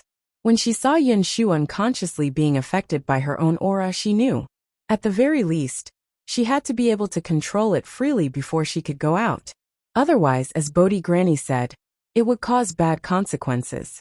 In addition, after her awakening, the unique cultivation method of the nine-tailed Arctic fox clan appeared in her mind. She had to organize it properly. Chapter 831. By the time Gu Xingyin came out of her little seclusion, 10 days had already passed. She pushed open the door to the courtyard, and Yin Shu ran over immediately. She looked at Qingbo. Qingbo was still so good-looking. However, the feeling that made people unable to control themselves when they saw him was gone. Bodhi Nanny did not expect Gu Xingyin to come out so quickly. She thought that Gu Xingyin would take at least a month. Was she really a nine-tailed Arctic fox? How could his talent be so shocking? Gu Xingyin felt that she had only sat for a while, and 10 days had passed. Time passed so quickly that it was frightening. She really wanted to see Yuan Xiao now. She had not gone to look for him for 10 days. Would he be worried? No, Buddhist cultivators had always been indifferent. She did not know if he still remembered her. Gu Xingyin thought for a while. After saying a few words to Yin Shu and Bodhi Granny, she turned back into a little white fox and walked on the familiar path. Yin Shu did not feel that anything was wrong, but Bodhi Granny was stunned when she heard that Gu Xingyin was going to the Lotus Pedestal sect to look for a little monk. She had a deep relationship with the Lotus Pedestal sect and could be considered half a guardian. Naturally, she knew some things very well. For example, Venerable Jingming's disciple, Yuan Xiao, had not shaved his head because he was not pure of love. Now that a nine-tailed Arctic fox had turned into Qingbo and ran into the Lotus Pedestal sect, she could not help but think. With Qingbo's appearance, even a naturally emotionless Buddha would not be able to remain unmoved, right? She was in a daze for a long time before she finally sighed. It was all fate. What was the use of thinking so much? Lotus Pedestal sect. Yuan Xiao was meditating in his room. The wooden fish was knocked again and again, but his heart was not as calm as usual. 10 days. Today was the 11th day. Benefactor Little Fox had not appeared outside his room for 10 whole days. That day, he sent Benefactor Little Fox away because his heart was in a mess. Demons were all sentient. So was the little fox benefactor angry? She was angry, so she didn't want to talk to him anymore? Did that mean that she would never come back again? The sound of the wooden fish, which had been steadily striking in the room, suddenly became disordered, just like Yuan Xiao's flawless state of mind. The door was suddenly knocked a few times. The sound of the wooden fish stopped. Yuan Xiao could recognize this voice. The disciples of the sect would not knock on the door like this. He slowly turned his head, and the door just happened to open a crack. A familiar white ball squeezed in. Gu Xingyin looked up and saw the smile on Yuan Xiao's face. It was like a gentle breeze blowing through the clear water, creating a circle of gentle ripples. Benefactor Little Fox, you're here. It was as if those 10 days had never appeared. Every time Gu Xingyin appeared, she would appear. Yuan Xiao greeted her with a smile. He knew that her name was Qingbo, but he always liked to call her Little Fox Benefactor. Little monk, I'm much older than you. You have no respect for your elders. Gu Xingyin snorted softly. Yuan Xiao was stunned by the sweet and crisp voice. He looked at Gu Xingyin carefully and said, Congratulations, Benefactor Little Fox. Gu Xingyin snorted. I told you that my name is Qingbo, don't call me Little Fox. Yuan Xiao readily followed her advice. Benefactor Qingbo, this little monk's Buddhist name is Yuan Xiao. So don't call him Little Monk. Gu Xingyin understood what he meant. Seeing that he was still studying the Buddhist Dharma, he walked to his side, leaped lightly, and lay on top of him. This time, Yuan Xiao's body froze for a moment. Chapter 832. He knew that something was different. In the past, the little fox, no Benefactor Qingbo, had gained intelligence but could not speak. He could still tell himself to treat her purely as a sentient animal. But now Benefactor Qingbo had obviously made a great breakthrough and could speak. She should be able to successfully transform in the future. Listening to her soft and sweet voice, she was obviously a girl. But now she was still lying on top of him as usual. Wasn't that a little wrong? Yuan Xiao was a little distressed. It seemed that he should avoid it. Gu Xingyin certainly sensed the change in him, and could roughly guess what he was thinking. This was also the reason why she did not tell him that she could transform into a human. Although she did not shave, Yuan Xiao had cultivated the habits of a Buddhist disciple in the Lotus Platform sect. If he knew that she could transform into a girl, he would definitely not dare to let her get close to him. How could Gu Xingyin allow this to happen? She said lazily. Yuan Xiao, are you feeling very uncomfortable right now? Yuan Xiao didn't expect Gu Xingyin to be so direct. He put his palms together and chanted a Buddhist mantra in a low voice. Benefactor Qingbo, there are clear rules in Buddhism. Our disciples are not allowed to get close to women. Gu Xingyin interrupted him. Can I be considered a woman in my current form? Yuan Xiao answered instinctively. Benefactor Qingbo, you should be able to transform in no time. Gu Xingyin yawned lazily and said, I'm just a straight white fox. You can just treat me as a fox too. Buddhist disciple, you are so pretentious. Was this how pretentious was used? Yuan Xiao did not know whether to laugh or cry, but after thinking for a while, he lowered his head and said Ba. Benefactor Qingbo is very right. I have learned from you. He would just treat Benefactor Qingbo as a little fox. On this day, with Gu Xingyin's company, Yuan Xiao practiced Buddhism for a whole day without any distracting thoughts. Before Gu Xingyin left at night, she hesitated for a moment and said to Yuan Xiao, Yuan Xiao, I might not be able to come every day in the future. Don't be surprised if you don't see me. She was about to officially start cultivating and couldn't be as idle as before. The smile on Yuan Xiao's lips froze for a moment before she revealed an even gentler smile. I understand, Benefactor Qingbo. Gu Xingyin glanced at him again. She seemed to be afraid that he would think too much and said, But don't worry, Yuan Xiao. Even if I can't come every day, I will still think of you. You're so pretty.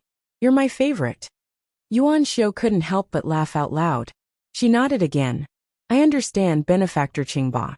He watched as the white ball walked further and further away, until it disappeared from his sight. He closed the door and sat down again. In front of him was a line of words on the Buddhist scripture. Saraira, form is not different from emptiness. Emptiness is not different from form. Form is emptiness, emptiness is form. He gently closed his eyes and recited the words silently. He ignored the trace of delusion in his heart. Gu Xingyin walked out of the Lotus Pedestal sect in a good mood. The words she said before she left were no doubt said deliberately for Yuan Xiao to hear. As an active and passionate demon, how could she be reserved in front of the person she liked? If it wasn't for the fact that she was afraid of scaring the pure and simple little monk, she would have said something even more explicit. Forget it, let's take it slow. After all, the little monk couldn't run away.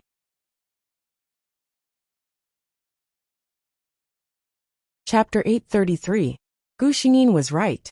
She began to run out of time.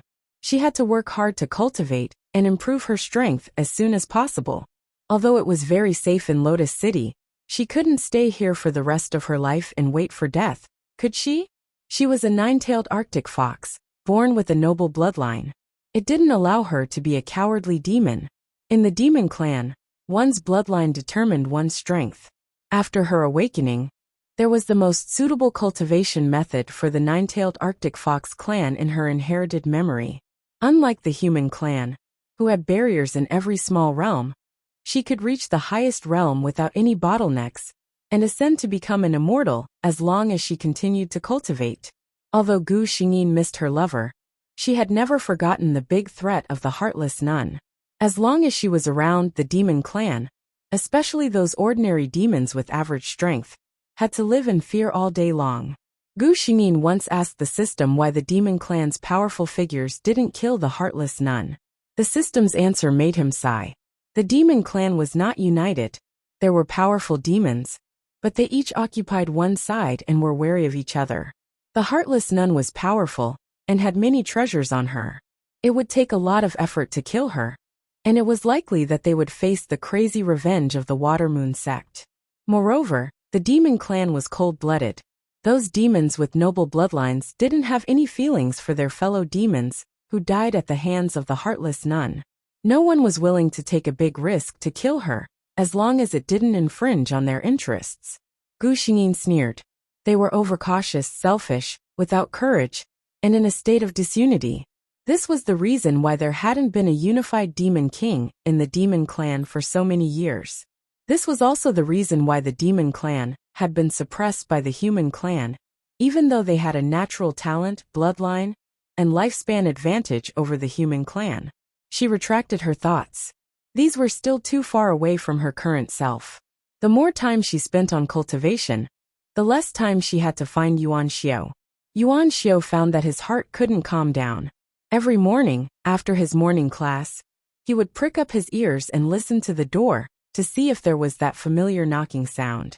If not, he would sit quietly on the futon for a while, and then silently begin to cultivate. His dharma did not fall, but his state of mind was no longer as pure as before. Yuan Xiao knew that a little fox had quietly crawled onto her originally clear and empty spiritual altar. After the morning class, the little white ball came to his room as promised. He would smile and greet her. Then the two of them would have a tacit understanding. One of them would silently cultivate dharma, while the other would lie on top of him and sleep. Or, she would look at him with her mysterious and beautiful eyes. The emotions of the demon race were usually passionate and straightforward. From time to time, benefactor Qingbo would say things like, "Yuan Xiao, you're so pretty. I like you the most," and so on. At first, Yuan Xiao would feel a little uncomfortable or embarrassed from being teased. But now he could easily reply, "Yuan Xiao's whole body can't compare to benefactor Qingbo's pair of eyes." His words were meant to refute, but they were also sincere. Benefactor Qingbo's pair of eyes was indeed the most beautiful pair of eyes he had ever seen in his life.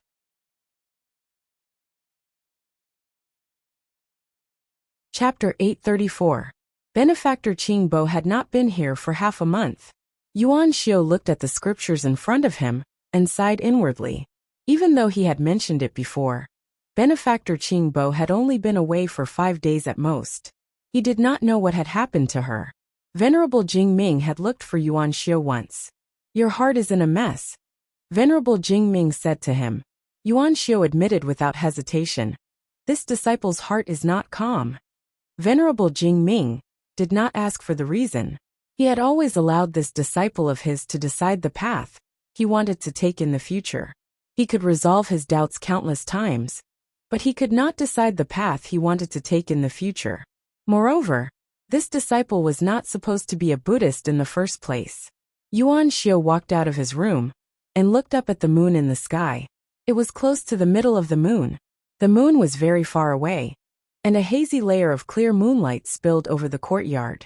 He could not help but think that if this gentle moonlight shone on Qingbo's body, it would definitely look very beautiful with her snow-white and flawless fur.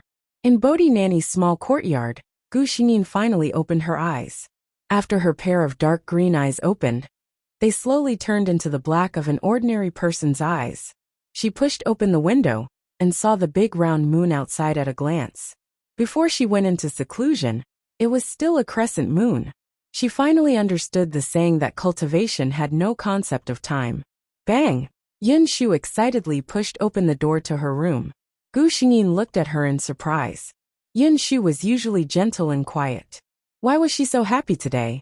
Yin Shu looked at Gu Xingyin and said, Qingbo, tomorrow is the day of the Moon Lantern Festival. Bodhi Nanny said that she allowed me to go out and play. Looking at Yin Shu's sparkling eyes, Gu Xingyin could not help but laugh. Unlike her, Bodhi Nanny looked gentle, but she was very strict with Yin Shu. She usually restrained her to cultivate properly and did not let her take a single step outside. Every time this little girl saw her return from outside, her face would be filled with envy. Moon Lantern Festival? Gu Xingyin's heart skipped a beat. The next day, Gu Xingyin accompanied Yin Shu to play outside during the day.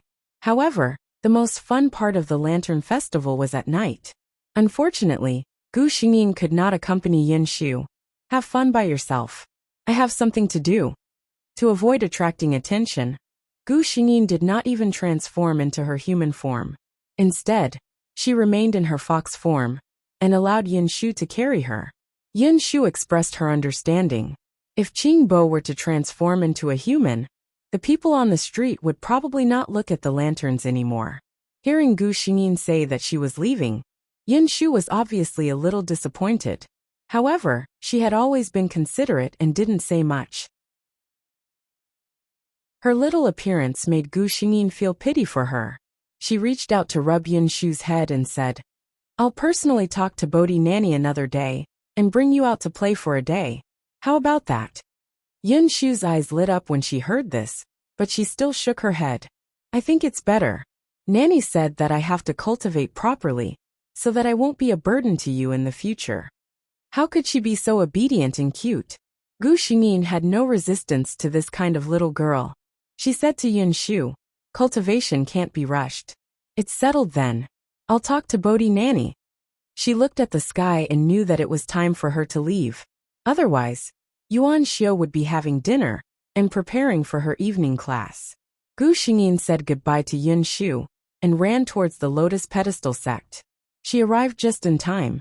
Yuan Xiu had just finished dinner and was preparing for her evening class. Yuan Xiu.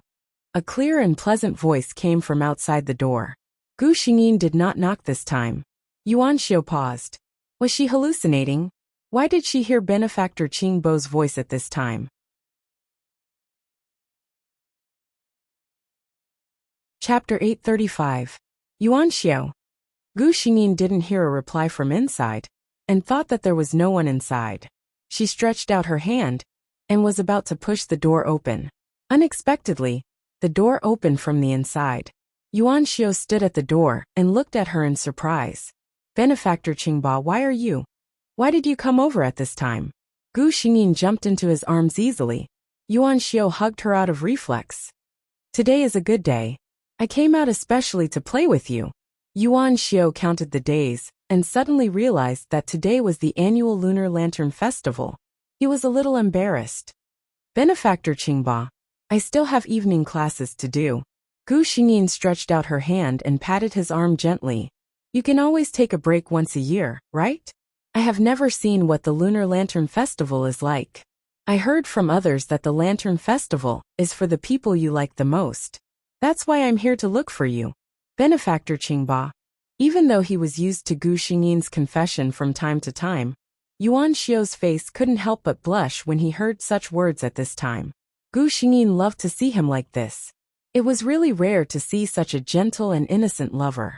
She purposely added, If you're still unwilling, I'll find someone else. Before she could finish her sentence, she felt the arm that was hugging her tighten. Yuan Xiao's gentle voice came from above. Benefactor Qingba, please allow me to change my clothes. Change his clothes. Gu Xingyin was put down.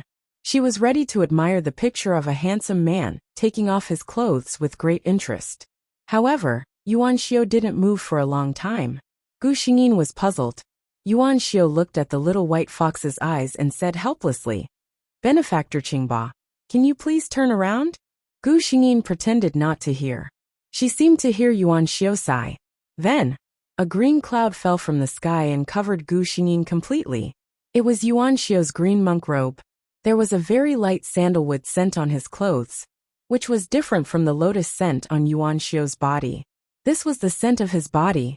It was as if that lotus fragrance would only appear on his body. As for other things, even the most intimate clothing, they would not be tainted in the slightest. Gu Xingyin didn't dislike the smell. On the contrary, she felt that it was easy to fall asleep just by smelling it. However, the current situation still annoyed her. Because she was covered by a piece of cloth, she couldn't see anything. Not only did she fail to get out, but she also often tripped over herself. When Gu Xingyin finally realized that she was not a real fox, but a demon who knew magic, Yuan Xiao had already taken the monk's robe off her body. This is an urgent matter. Benefactor Qingba, I apologize for offending you just now. Yuan Xiao's face was full of apology. Gu Xingyin did not pay attention to this. She raised her head and looked at Yuan Xiao, who had changed into ordinary clothes. He took off his monk's robe and changed into a blue robe. It wasn't made of expensive material, but when he wore it, it gave him a leisurely demeanor. His unshaven hair was tied up with a jade hairpin.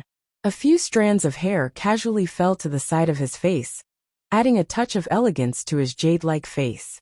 Some people needed to use luxurious clothes to show their charm, while others could wear ordinary clothes to show the bearing of a prince. Yuan Xiao was the latter.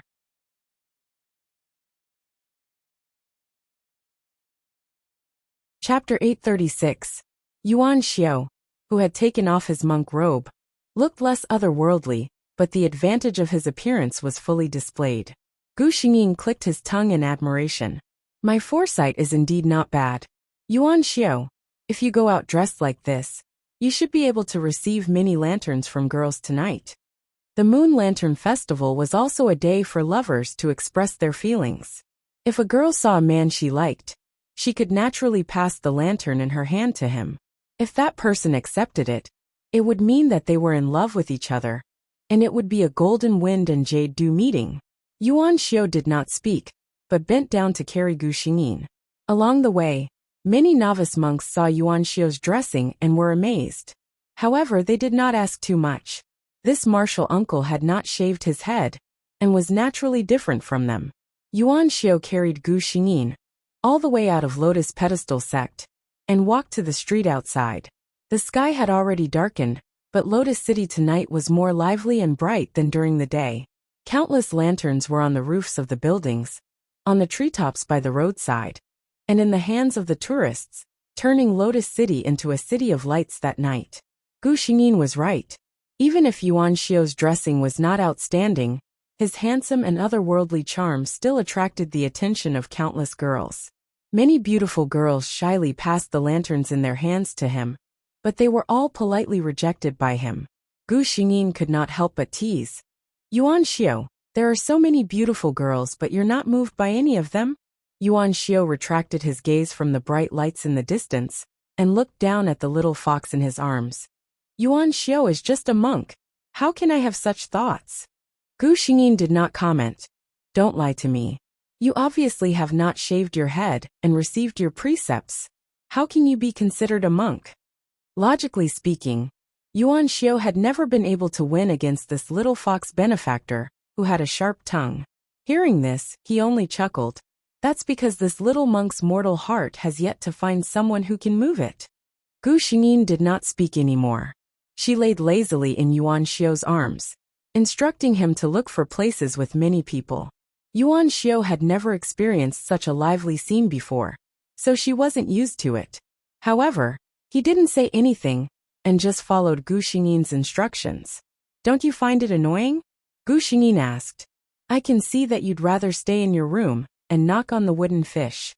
Yuan Xiao shook her head. It's a novel feeling to come out and take a look occasionally.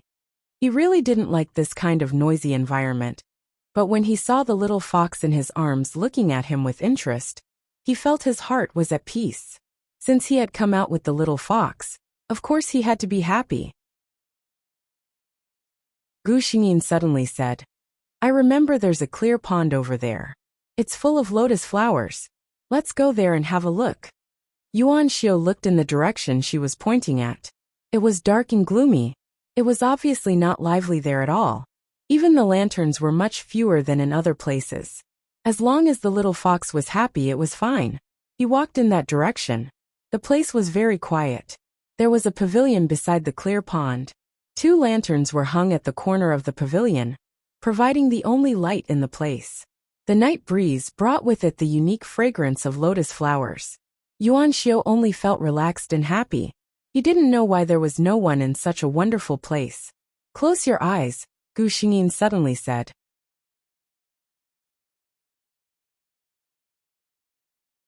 Chapter 837. Yuan Xiao didn't know what the little fox wanted to do, so he closed his eyes. Then, he felt an emptiness in his arms. His fingers unconsciously bent, as if he wasn't used to it. All right, Yuan Xiao, open your eyes. He opened his eyes. In front of him was still the same dark pavilion. Where was the little fox? I'm over here. A soft voice came from behind him. Yuan Xiao's heart skipped a beat. He felt that something was wrong. He turned around, and his eyes suddenly widened. In the night wind, under the reflection of the lotus flowers in the pond, there was a slim and elegant beauty, holding a lantern and smiling. The night wind blew her thin skirt, as if it would be blown away by the wind in the next moment. At this moment, the beauty was looking at him with a smile. This handsome young master, I have a lantern in my hand. Would you be willing to give it to me? In her hand, there was a lantern that had appeared in her hand at some unknown time.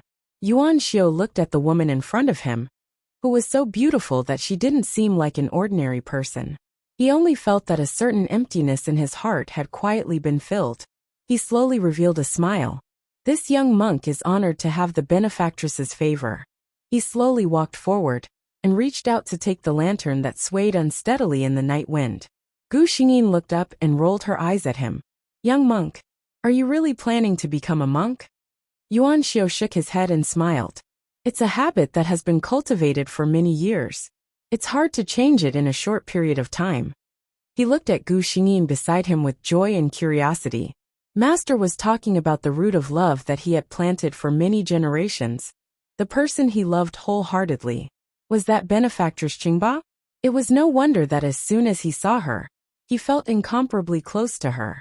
Suddenly, a fragrant wind blew in front of him. Yuan Xiao only felt a burst of soft and fragrant jade suddenly close to his arms. The peerless beauty was very close to him. She whispered in his ear. Yuan Xiao, did you accept my lantern because of my face? No matter how calm Yuan Xiao's heart was, when had he ever experienced such a situation? Naturally, his ears were a little red from the heat. He said in a low voice, Benefactor Qingbo, please do not speak. You must know that beauty is emptiness. Gu Xingyin snickered in her heart. She moved closer to him until their bodies were almost touching. She sensed that his body had stiffened. She wanted to tease him even more. She said with some dissatisfaction, There are so many girls on the street who want to give you lanterns, but you don't accept them. I'm more beautiful than them, so when I give it to you, you take it. If this isn't because you like my beauty, then what is the reason? Yuan Xiao still shook her head. Benefactor Qingba, you are different from them. Gu Xingyin pressed on. What's the difference? Yuan Xiao stared blankly for a moment. Suddenly, a thought flashed through her mind. She looked down carefully. Sure enough, he saw a trace of seriousness in the woman's seemingly careless movements. He seemed to have understood something, and his restless heart suddenly calmed down. In this little monk's heart, they are just withered bones and beautiful women. Benefactor Qingba, on the other hand, is the only color in this little monk's spiritual altar. A faint blush appeared on Gu Xingyin's white jade-like face. This monk was so serious even when he was whispering sweet nothings. However, Yuan Xiao suddenly smiled. He gently reached out his free hand and held Gu Xingyin's hand. Master once said that I have the roots of love planted over many generations. I have a lover who loves me wholeheartedly. Yuan Xiao is lucky. It seems that I have already found this person.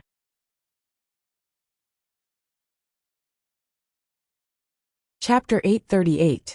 Gu Xingyin and Yuan Xiao walked around the Moon Lantern Festival together. The only thing that was not harmonious was that during the latter half of the festival, Gu Xingyin appeared in her human form and caused quite a stir in Lotus City. Cultivators were usually more beautiful than mortals. Even if their appearance was not astonishing, after cultivation, they would remove the impurities in their body and reconstruct their foundation. No matter what, there would not be a person with an unsightly appearance. However, even in the cultivation world where beauties were everywhere, Gu Xingyin's appearance was enough to be called the #1 beauty. Although Yuan Xiao's mind was calm, he still felt somewhat helpless when he saw countless people coveting his lover, who had just interacted with his mind. He pulled Gu Xingyin to the side and said, "Qingba, why don't you change back to your original form?" Under Gu Xingyin's insistence, he finally omitted the word benefactor. Gu Xingyin deliberately asked, "Why?" How could Yuan Xiao not know what she was thinking? He followed her heart and admitted, "There are too many people coveting Qingba. This little monk is afraid that the meditation dharma that I have been cultivating for so many years will lose its effect." Gu Xingyin burst out laughing. No matter what a beauty did, it was beautiful, let alone when she laughed so happily. Yuan Xiao looked at her quietly and thought to himself that he would have to cultivate even more diligently in the future. With such a beauty by his side, it could be imagined that there would be many wild bees and butterflies in the future. Without enough strength, he would not be able to protect her.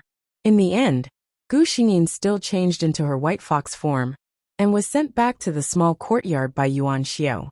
"Qingba lives together with Bodhi Mami?" Yuan Xiao asked in surprise. Gu Xingyin was not surprised that he knew about Bodhi Mami and nodded. Since it was Bodhi Mami, Yuan Xiao decided to pay her a visit. He grew up in the Lotus Pedestal sect and was quite familiar with Bodhi Mami. Yuan Xiao. As expected, Bodhi Mami was very surprised when she saw Yuan Xiao. Gu Xingyin returned to her human form when she returned to the courtyard. She saw that Yuan Xiao and Bodhi Mami were obviously old acquaintances. She pulled Yuan Xiao into the room and gave them some space to talk. Bodhi Mami was very experienced and knowledgeable. How could she not understand when she saw the two of them like this? It turned out that the root of Yuan Xiao's love was actually Qingba's. Bodhi Mami had known about this matter all along. Now that it was confirmed, her heart felt at ease. But she still felt a trace of regret when she looked at Yuan Xiao. She was from the Lotus Pedestal sect. Although she had established her own sect, she could still be considered half a guardian of the Lotus Pedestal sect. Naturally, she hoped that the Lotus Pedestal sect would become better and better. Yuan Xiao's aptitude was the best among all the Buddhist disciples she had seen in so many years. She had no doubt that if Yuan Xiao were to devote herself to studying Buddhist doctrine, her achievements would far surpass those of the Lotus Pedestal sect. Kudins she could not force, S's Mammy S. However, Bodhi Mami had thought it through. This was the Lotus Pedestal sect. If it was like other Buddhist sects, fighting for resources for benefits, it would be no different from other sections. How could it be called the Lotus Pedestal sect? She looked at Yuan Xiao lovingly. "I know what happened to you, and I won't say anything about it. I only hope that you can find the right person and live happily for the rest of your life." Yuan Xiao put his palms together and bowed to Bodhi Mami. "Yuan Xiao knows that she is the one destined for me. Thank you for your blessings." When Gu Xingyin came out, Yuan Xiao had already left the courtyard.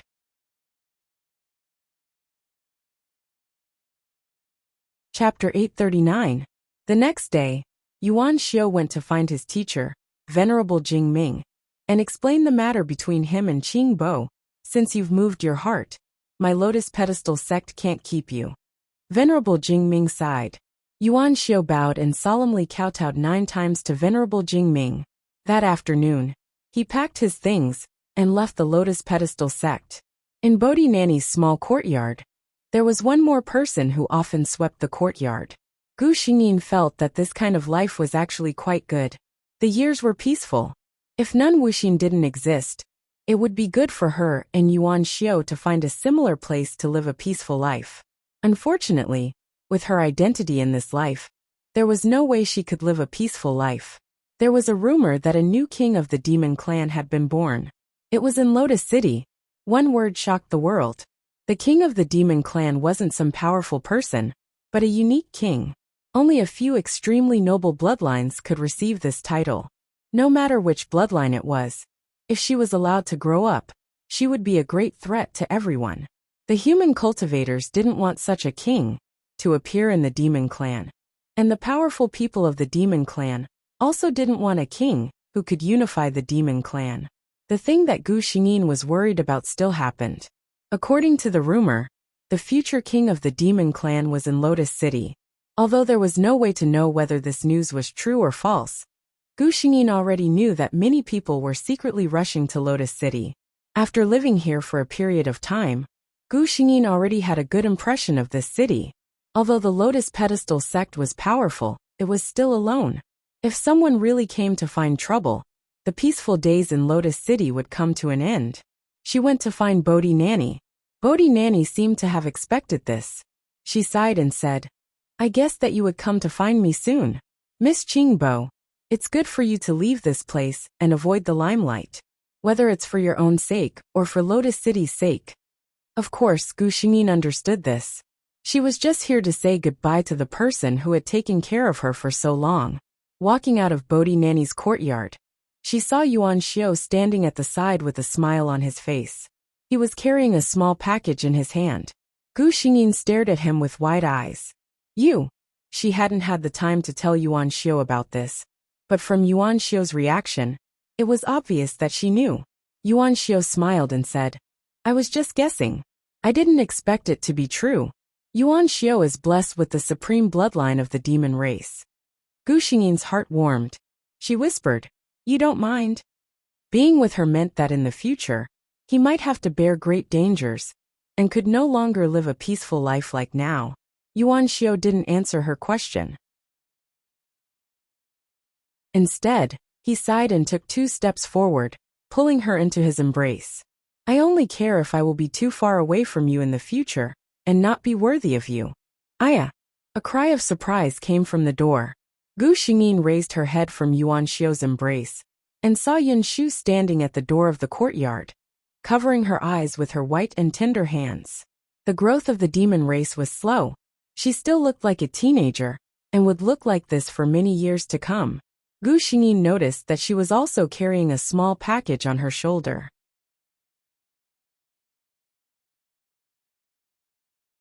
Chapter 840. Gu Xingyin was surprised. "Yunshu, what are you doing?" In her opinion, staying in Lotus City and cultivating with Bodhi Nanny was the most suitable path for Yunshu. Yunshu giggled and said, "I grew up with Qingbo. Of course, wherever Qingbo goes, I'll follow." Her world had always been simple. The first creature she saw when she gained sentience was Qingbo. In Yunshu's heart, Qingbo was the closest person to her. Of course, she wanted to be with Qingbo and never be separated. Gu Xingyin felt her eyes heat up. She looked at Yuan Xiao beside her, and then looked at Yunshu, who was not far away. Suddenly she revealed a smile. "Yes, we'll always be together." No one and nothing could separate them. Before the people sent by various forces to gather information arrived, 3 people dressed in low-key clothes had already quietly left Lotus City. Gu Xingyin had taken the appearance-changing pill. Her face was too conspicuous and could easily cause unnecessary trouble. The 3 of them cultivated while changing their residence from time to time. Unexpectedly, more than 10 years passed just like that. Those cultivators and demons went to Lotus City. Most of them were blocked outside by the Lotus Platform Sex Array. After the rest went in, they confirmed that there were no demons with the bloodline of the sovereign stage inside. The crowd did not give up and searched everywhere. After many years of fruitless searching, They slowly put this matter to the back of their minds. Perhaps it was really just a rumor? Otherwise, why was there no additional news after so many years? Nowadays, not many people still cared about this rumor. However, Gu Xingyin and the others were still very careful and did not give themselves away. They had already lived in this town for a year. This place was not big. The cultivators in the entire city were at most in the golden core stage. They were not much of a threat to them. During this period of time, they lived quite leisurely. Gu Xingyin was notified by the system that Nun Wuxin had arrived. She frowned. Wasn't she confined? She still remembered that Nun Wuxin had angered the Lotus Pedestal sect and had been grounded by the sect master of the Water Moon sect. The system replied, "She has also been locked up for more than 10 years. Her master loves her disciple dearly, and the Water Moon sect master also felt that after all these years, her temperament should have been smoothed out a bit, so she was released." Temper his temper. Nun Wuxin's hatred for the demon clan had become a kind of morbid obsession. In the cultivation world, it was called a heart demon. In the modern society of the technological era, it was a typical mental illness. Gu Xingyin did not believe that a mere 10 years could change her personality. Sure enough, in less than 10 days, she heard the rumor that the heartless nun had tortured and killed a black bear spirit. Gu Xingyin, Yuan Xiao, and Yin Shu discussed for a while before they decided to leave. With their current strength, although they were not completely powerless against Master Wuxin, they would not be able to gain the upper hand. Needless to say, Gu Xingyin's identity was not suitable to be exposed. However, some people could not be avoided just because you wanted to. Gu Xingyin had clearly followed the route provided by the system and walked in the opposite direction of Master Wuxin's goal, but they still met her. Looking at the black-robed Taoist nun with sharp eyes at the city gate, Gu Xingyin hurriedly pulled Yin Shu into a nearby restaurant. System. She was silent for a moment. What happened to going in the other direction?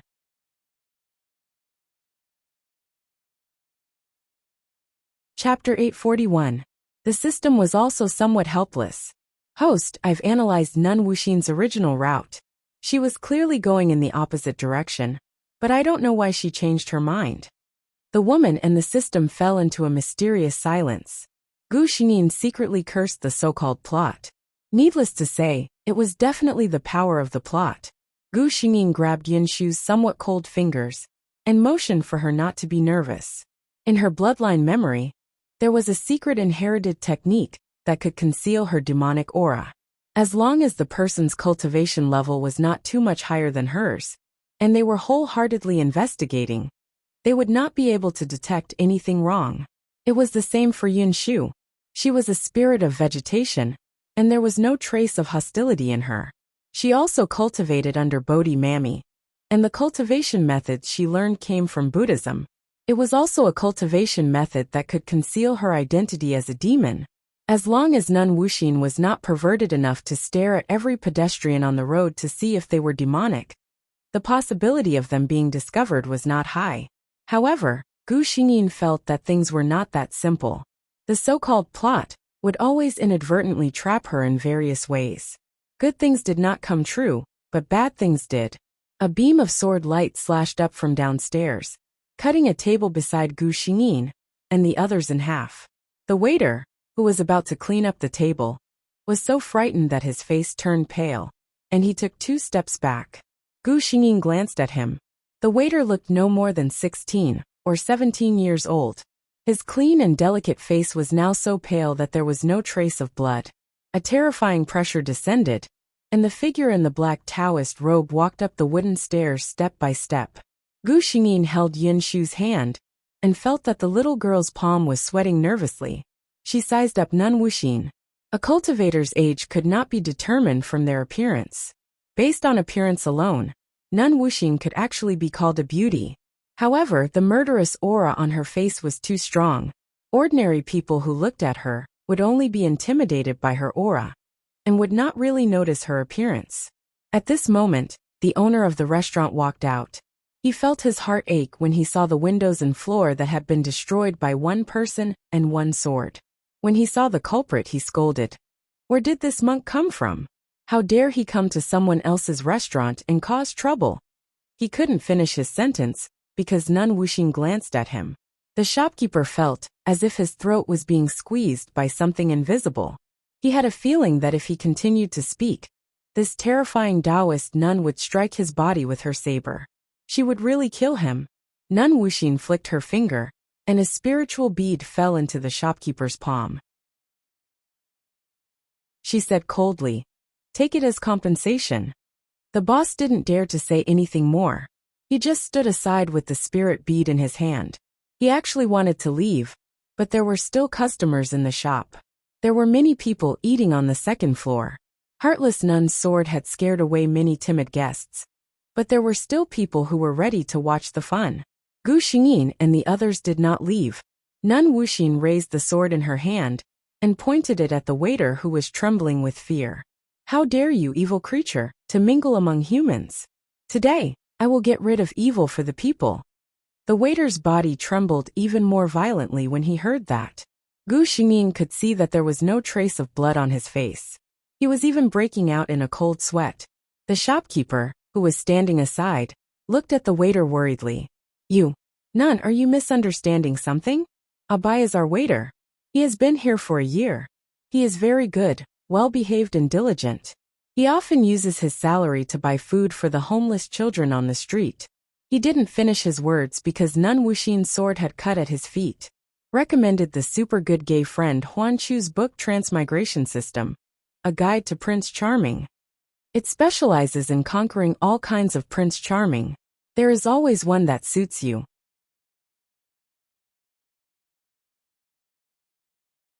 Chapter 842.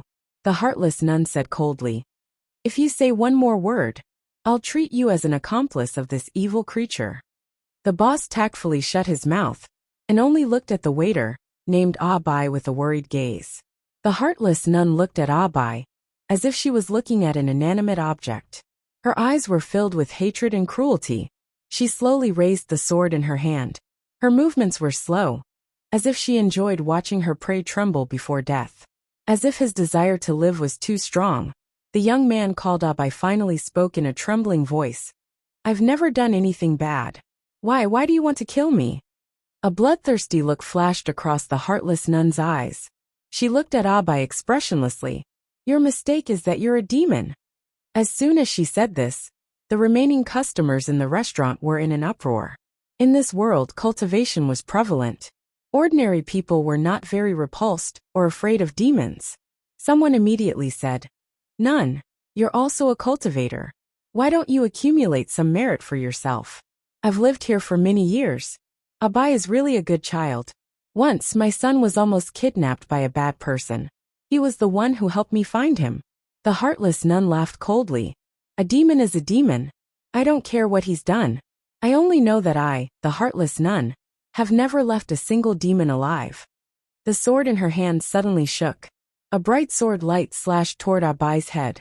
Abai was already scared out of his wits. He could only watch in despair as the sword light reached his head.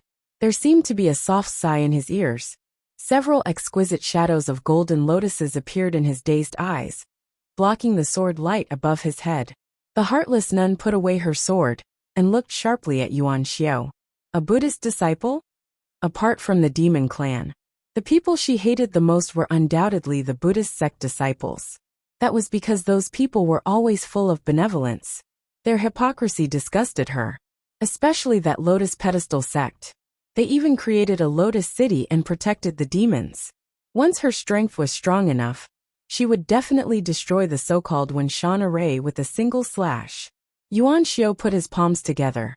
"I'm just a Buddhist disciple." Nun Wuxing's gaze darted around him, and suddenly stopped on Yun Shu, who looked a little uneasy. She suddenly laughed out loud. "What an unexpected harvest today. I originally thought that I had only found a little rabbit spirit. Who would have thought that there was actually a tree spirit hiding here?" She looked at Yuan Xiao coldly. "You actually allowed yourself to fall and mix around with a demon. If you know what's good for you, get out of the way and I can spare your life. Otherwise I'll kill you as well." She seemed to have recognized Yun Shu's identity and did not intend to let her go. Yuan Xiui's expression turned cold, but she still said in a gentle voice, "This benefactor Abai has no sin of killing. Yin Shu, who is beside me, has been taught by Buddhism since she was young. Abbas is also a cultivator. Evil can be punished, but I'm afraid it's not good to kill the innocent." Killing the innocent? Once again, Nun Wuxin raised the sword in her hand. "They're demons. Based on this alone, they can't be considered innocent. All the demons must die." Gu Xingyin looked coldly at the woman with a deranged gaze. Nun Wuxin's appearance clearly showed that she had a very deep inner demon. Even if she did not have the sin of killing the nine-tailed white fox, she would not be able to pass the inner demon tribulation during the advancement.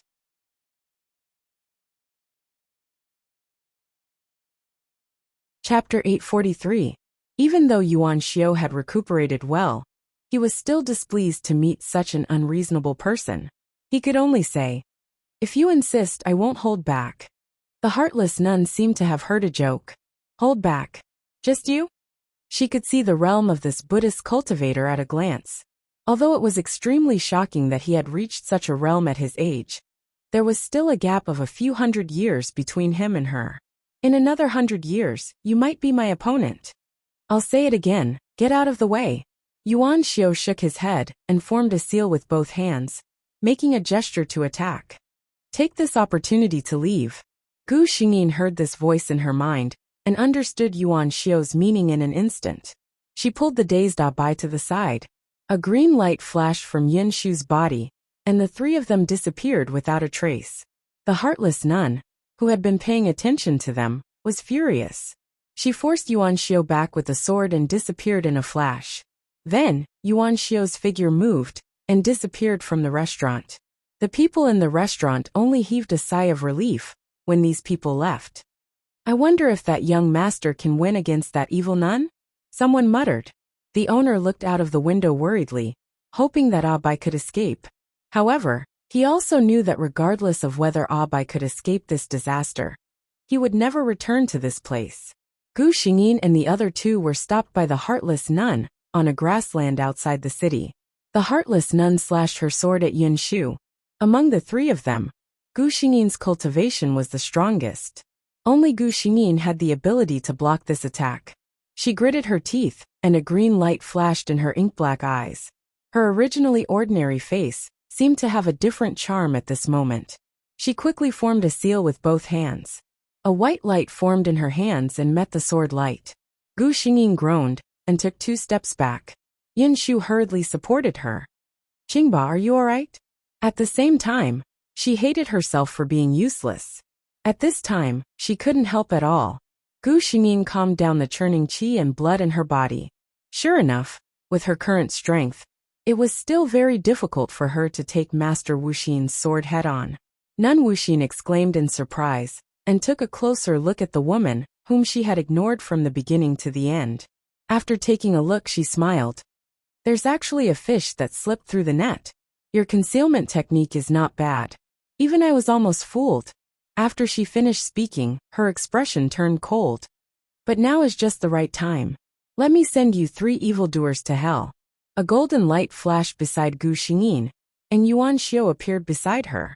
Nun Wuxin looked at him, her eyes full of murderous intent. A Buddhist cultivator who mingles with 2 evildoers is not a good person either. "Today I'll clean up the Buddhist sect for you." Before Yuan Xiu could say anything, Gu Xingyin had already lost her patience. She coldly said to Nun Wuxin, "Bah, shameless old thing. Do you think you're so shameless? Cleaning up the Buddhist sect for you? Why don't you help your master kill this unfilial disciple of yours with a sword?" She knew what kind of words were the most irritating to this kind of rude and unreasonable person, who did things her own way. It was useless to reason with this kind of person. Only by being more rude and unreasonable than her could one control her. Sure enough, Nun Wuxin's face turned livid with anger after hearing Gu Xingyin's words.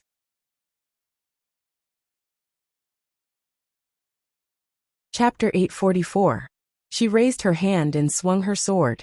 There was no pattern to this attack. It was obvious that she had been angered by Gu Xingyin. Yuan Xiu was already prepared. He put his palms together, and a huge illusory Buddha statue appeared behind him. It reached out and caught Nun Wuxin's sword. "Good boy. I'll take care of you first. Then I'll get rid of those little demons." She laughed coldly and focused on dealing with Yuan Xiao. Gu Xingyin watched for a while and knew that it was only a matter of time before Yuan Xiao was defeated.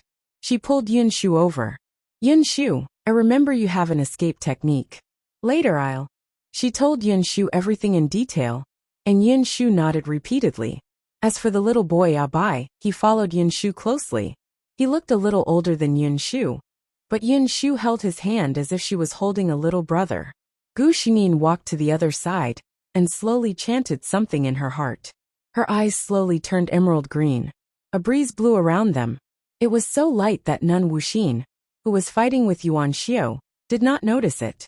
While the two of them were in the midst of their battle, a huge demonic beast phantom suddenly appeared behind Gu Xingyin. The demon beast seemed to be living in the clouds. Its entire body was shrouded in white mist, and only a few strands of white fur could be seen. Nun Wuxin was shocked when the illusory demon beast appeared. She looked straight at Gu Xingyin with a trace of vigilance in her eyes. She could clearly see this demon's realm. How could she summon such a powerful Dharma idol with her strength? Unless this little demon's bloodline was very strong. Nun Wuxin's eyes lit up when she thought of this. She hated demons all her life. What she wanted to do most was to kill all the demons in the world. Everyone knew that the stronger a demon's bloodline was, the more powerful it would be in the future. Nun Wuxin felt happy just thinking about killing a powerful demon in the future, while it was still a child. However, very quickly, she saw that the demonic beast's shadow, whose true form could not be seen, seemed to have opened its mouth. A burst of white mist that covered the sky and covered the earth sprayed towards her. She subconsciously slashed out with her sword, only to find that it was not an attack at all. The entire grassland was shrouded in whiteness. Master Wuxin was surprised to find that her divine sense and five senses could only perceive things within 1 meter of her. What kind of method was this? She slashed out again and again, but to no avail. As for Yuan Xiao, the moment the white mist appeared, she felt her arm being grabbed by a hand. Gu Xingyin's voice sounded in his ear. "Come with me." The two of them came to the place where Yun Shu and Abai were. Yun Shu, who was already prepared, moved and instantly turned into a small tree the size of an adult. 3 branches stretched out and wrapped around the 3 of them.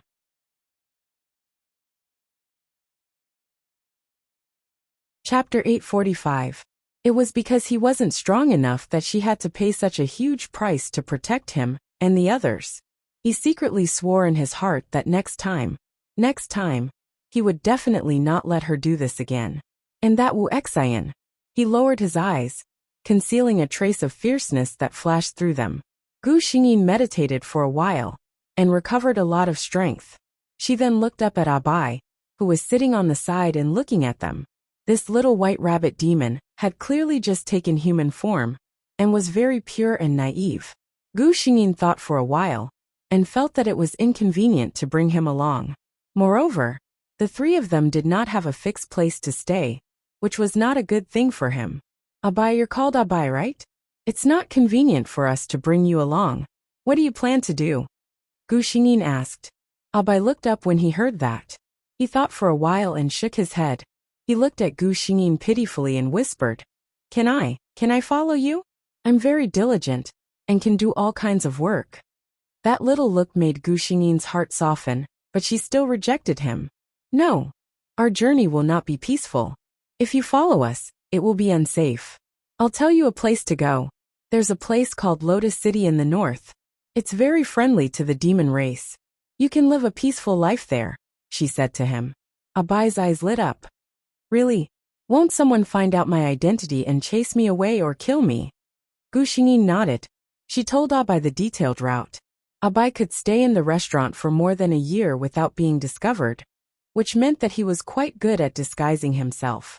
As long as he did not meet a paranoid demon like Master Wuxia along the way, there should not be any big problems. The few of them parted ways here. Abai went to Lotus City. Gu Xingyin and the other 2 continued to walk and stop as they pleased. More than 10 years passed like that. Yuan Xiu's strength had improved by leaps and bounds in these 10 years. Gu Xingyin had the bloodline of the nine-tailed Arctic fox. She had the bloodline of the inherited bloodline. Her cultivation speed was extremely fast, and she had no bottlenecks. Even so, she was only at the same level as him. Poor Yunxiu. She had to spend every day with these two cultivation freaks. Fortunately, she was just a tree without much ambition. She was happy with the sun and the soil. Otherwise, she would have been tortured to death by these two people. On this day, in a small courtyard, Yuan Xiu and Yun Shu sat at the stone table in the courtyard. Yuan Xiu's expression was indifferent, but Yun Shu was clearly worried. Yuan Xiu had already set up an isolation array in the courtyard. In the room, Gu Xingyin was breaking through. She was about to grow the fourth tail of her Dharma form. The tail of the nine-tailed white fox Dharma idol grew according to the cultivation speed and realm. Originally, according to the normal speed, the second tail would grow in about 10 years, the third in about 20 years, and the fourth in about 50 years. However, Gu Xingyin's talent could not be measured by common sense. Moreover, she was blessed by the heavenly Tao. She was accompanied by Yuan Xiu, the winner of every life. In the past few decades, the two of them had encountered countless treasures in secret realms. Their strength was also growing at an extremely terrifying speed. Gu Xingyin had already decided that if she could successfully grow the fourth tail this time, the first thing she would do was to find that old Taoist nun, Wu Xian, to settle accounts. In these years, she had become more and more rampant. Yuan Xiu, who had been waiting outside the courtyard, suddenly had a change in expression. He told Yun Shu, who was unaware of the situation, to stay there and not move. After that, he quickly flashed into Gu Xingyin's room. You're tuning in to the Li Mei's Wuxia Whispers YouTube channel. We're so grateful for your support, and don't forget to subscribe to join us on this incredible journey through captivating stories. Your generosity through donations truly makes a world of difference, as it's the primary source of revenue that allows me to expand and enhance this channel for you. Thank you from the bottom of my heart for being a part of this adventure.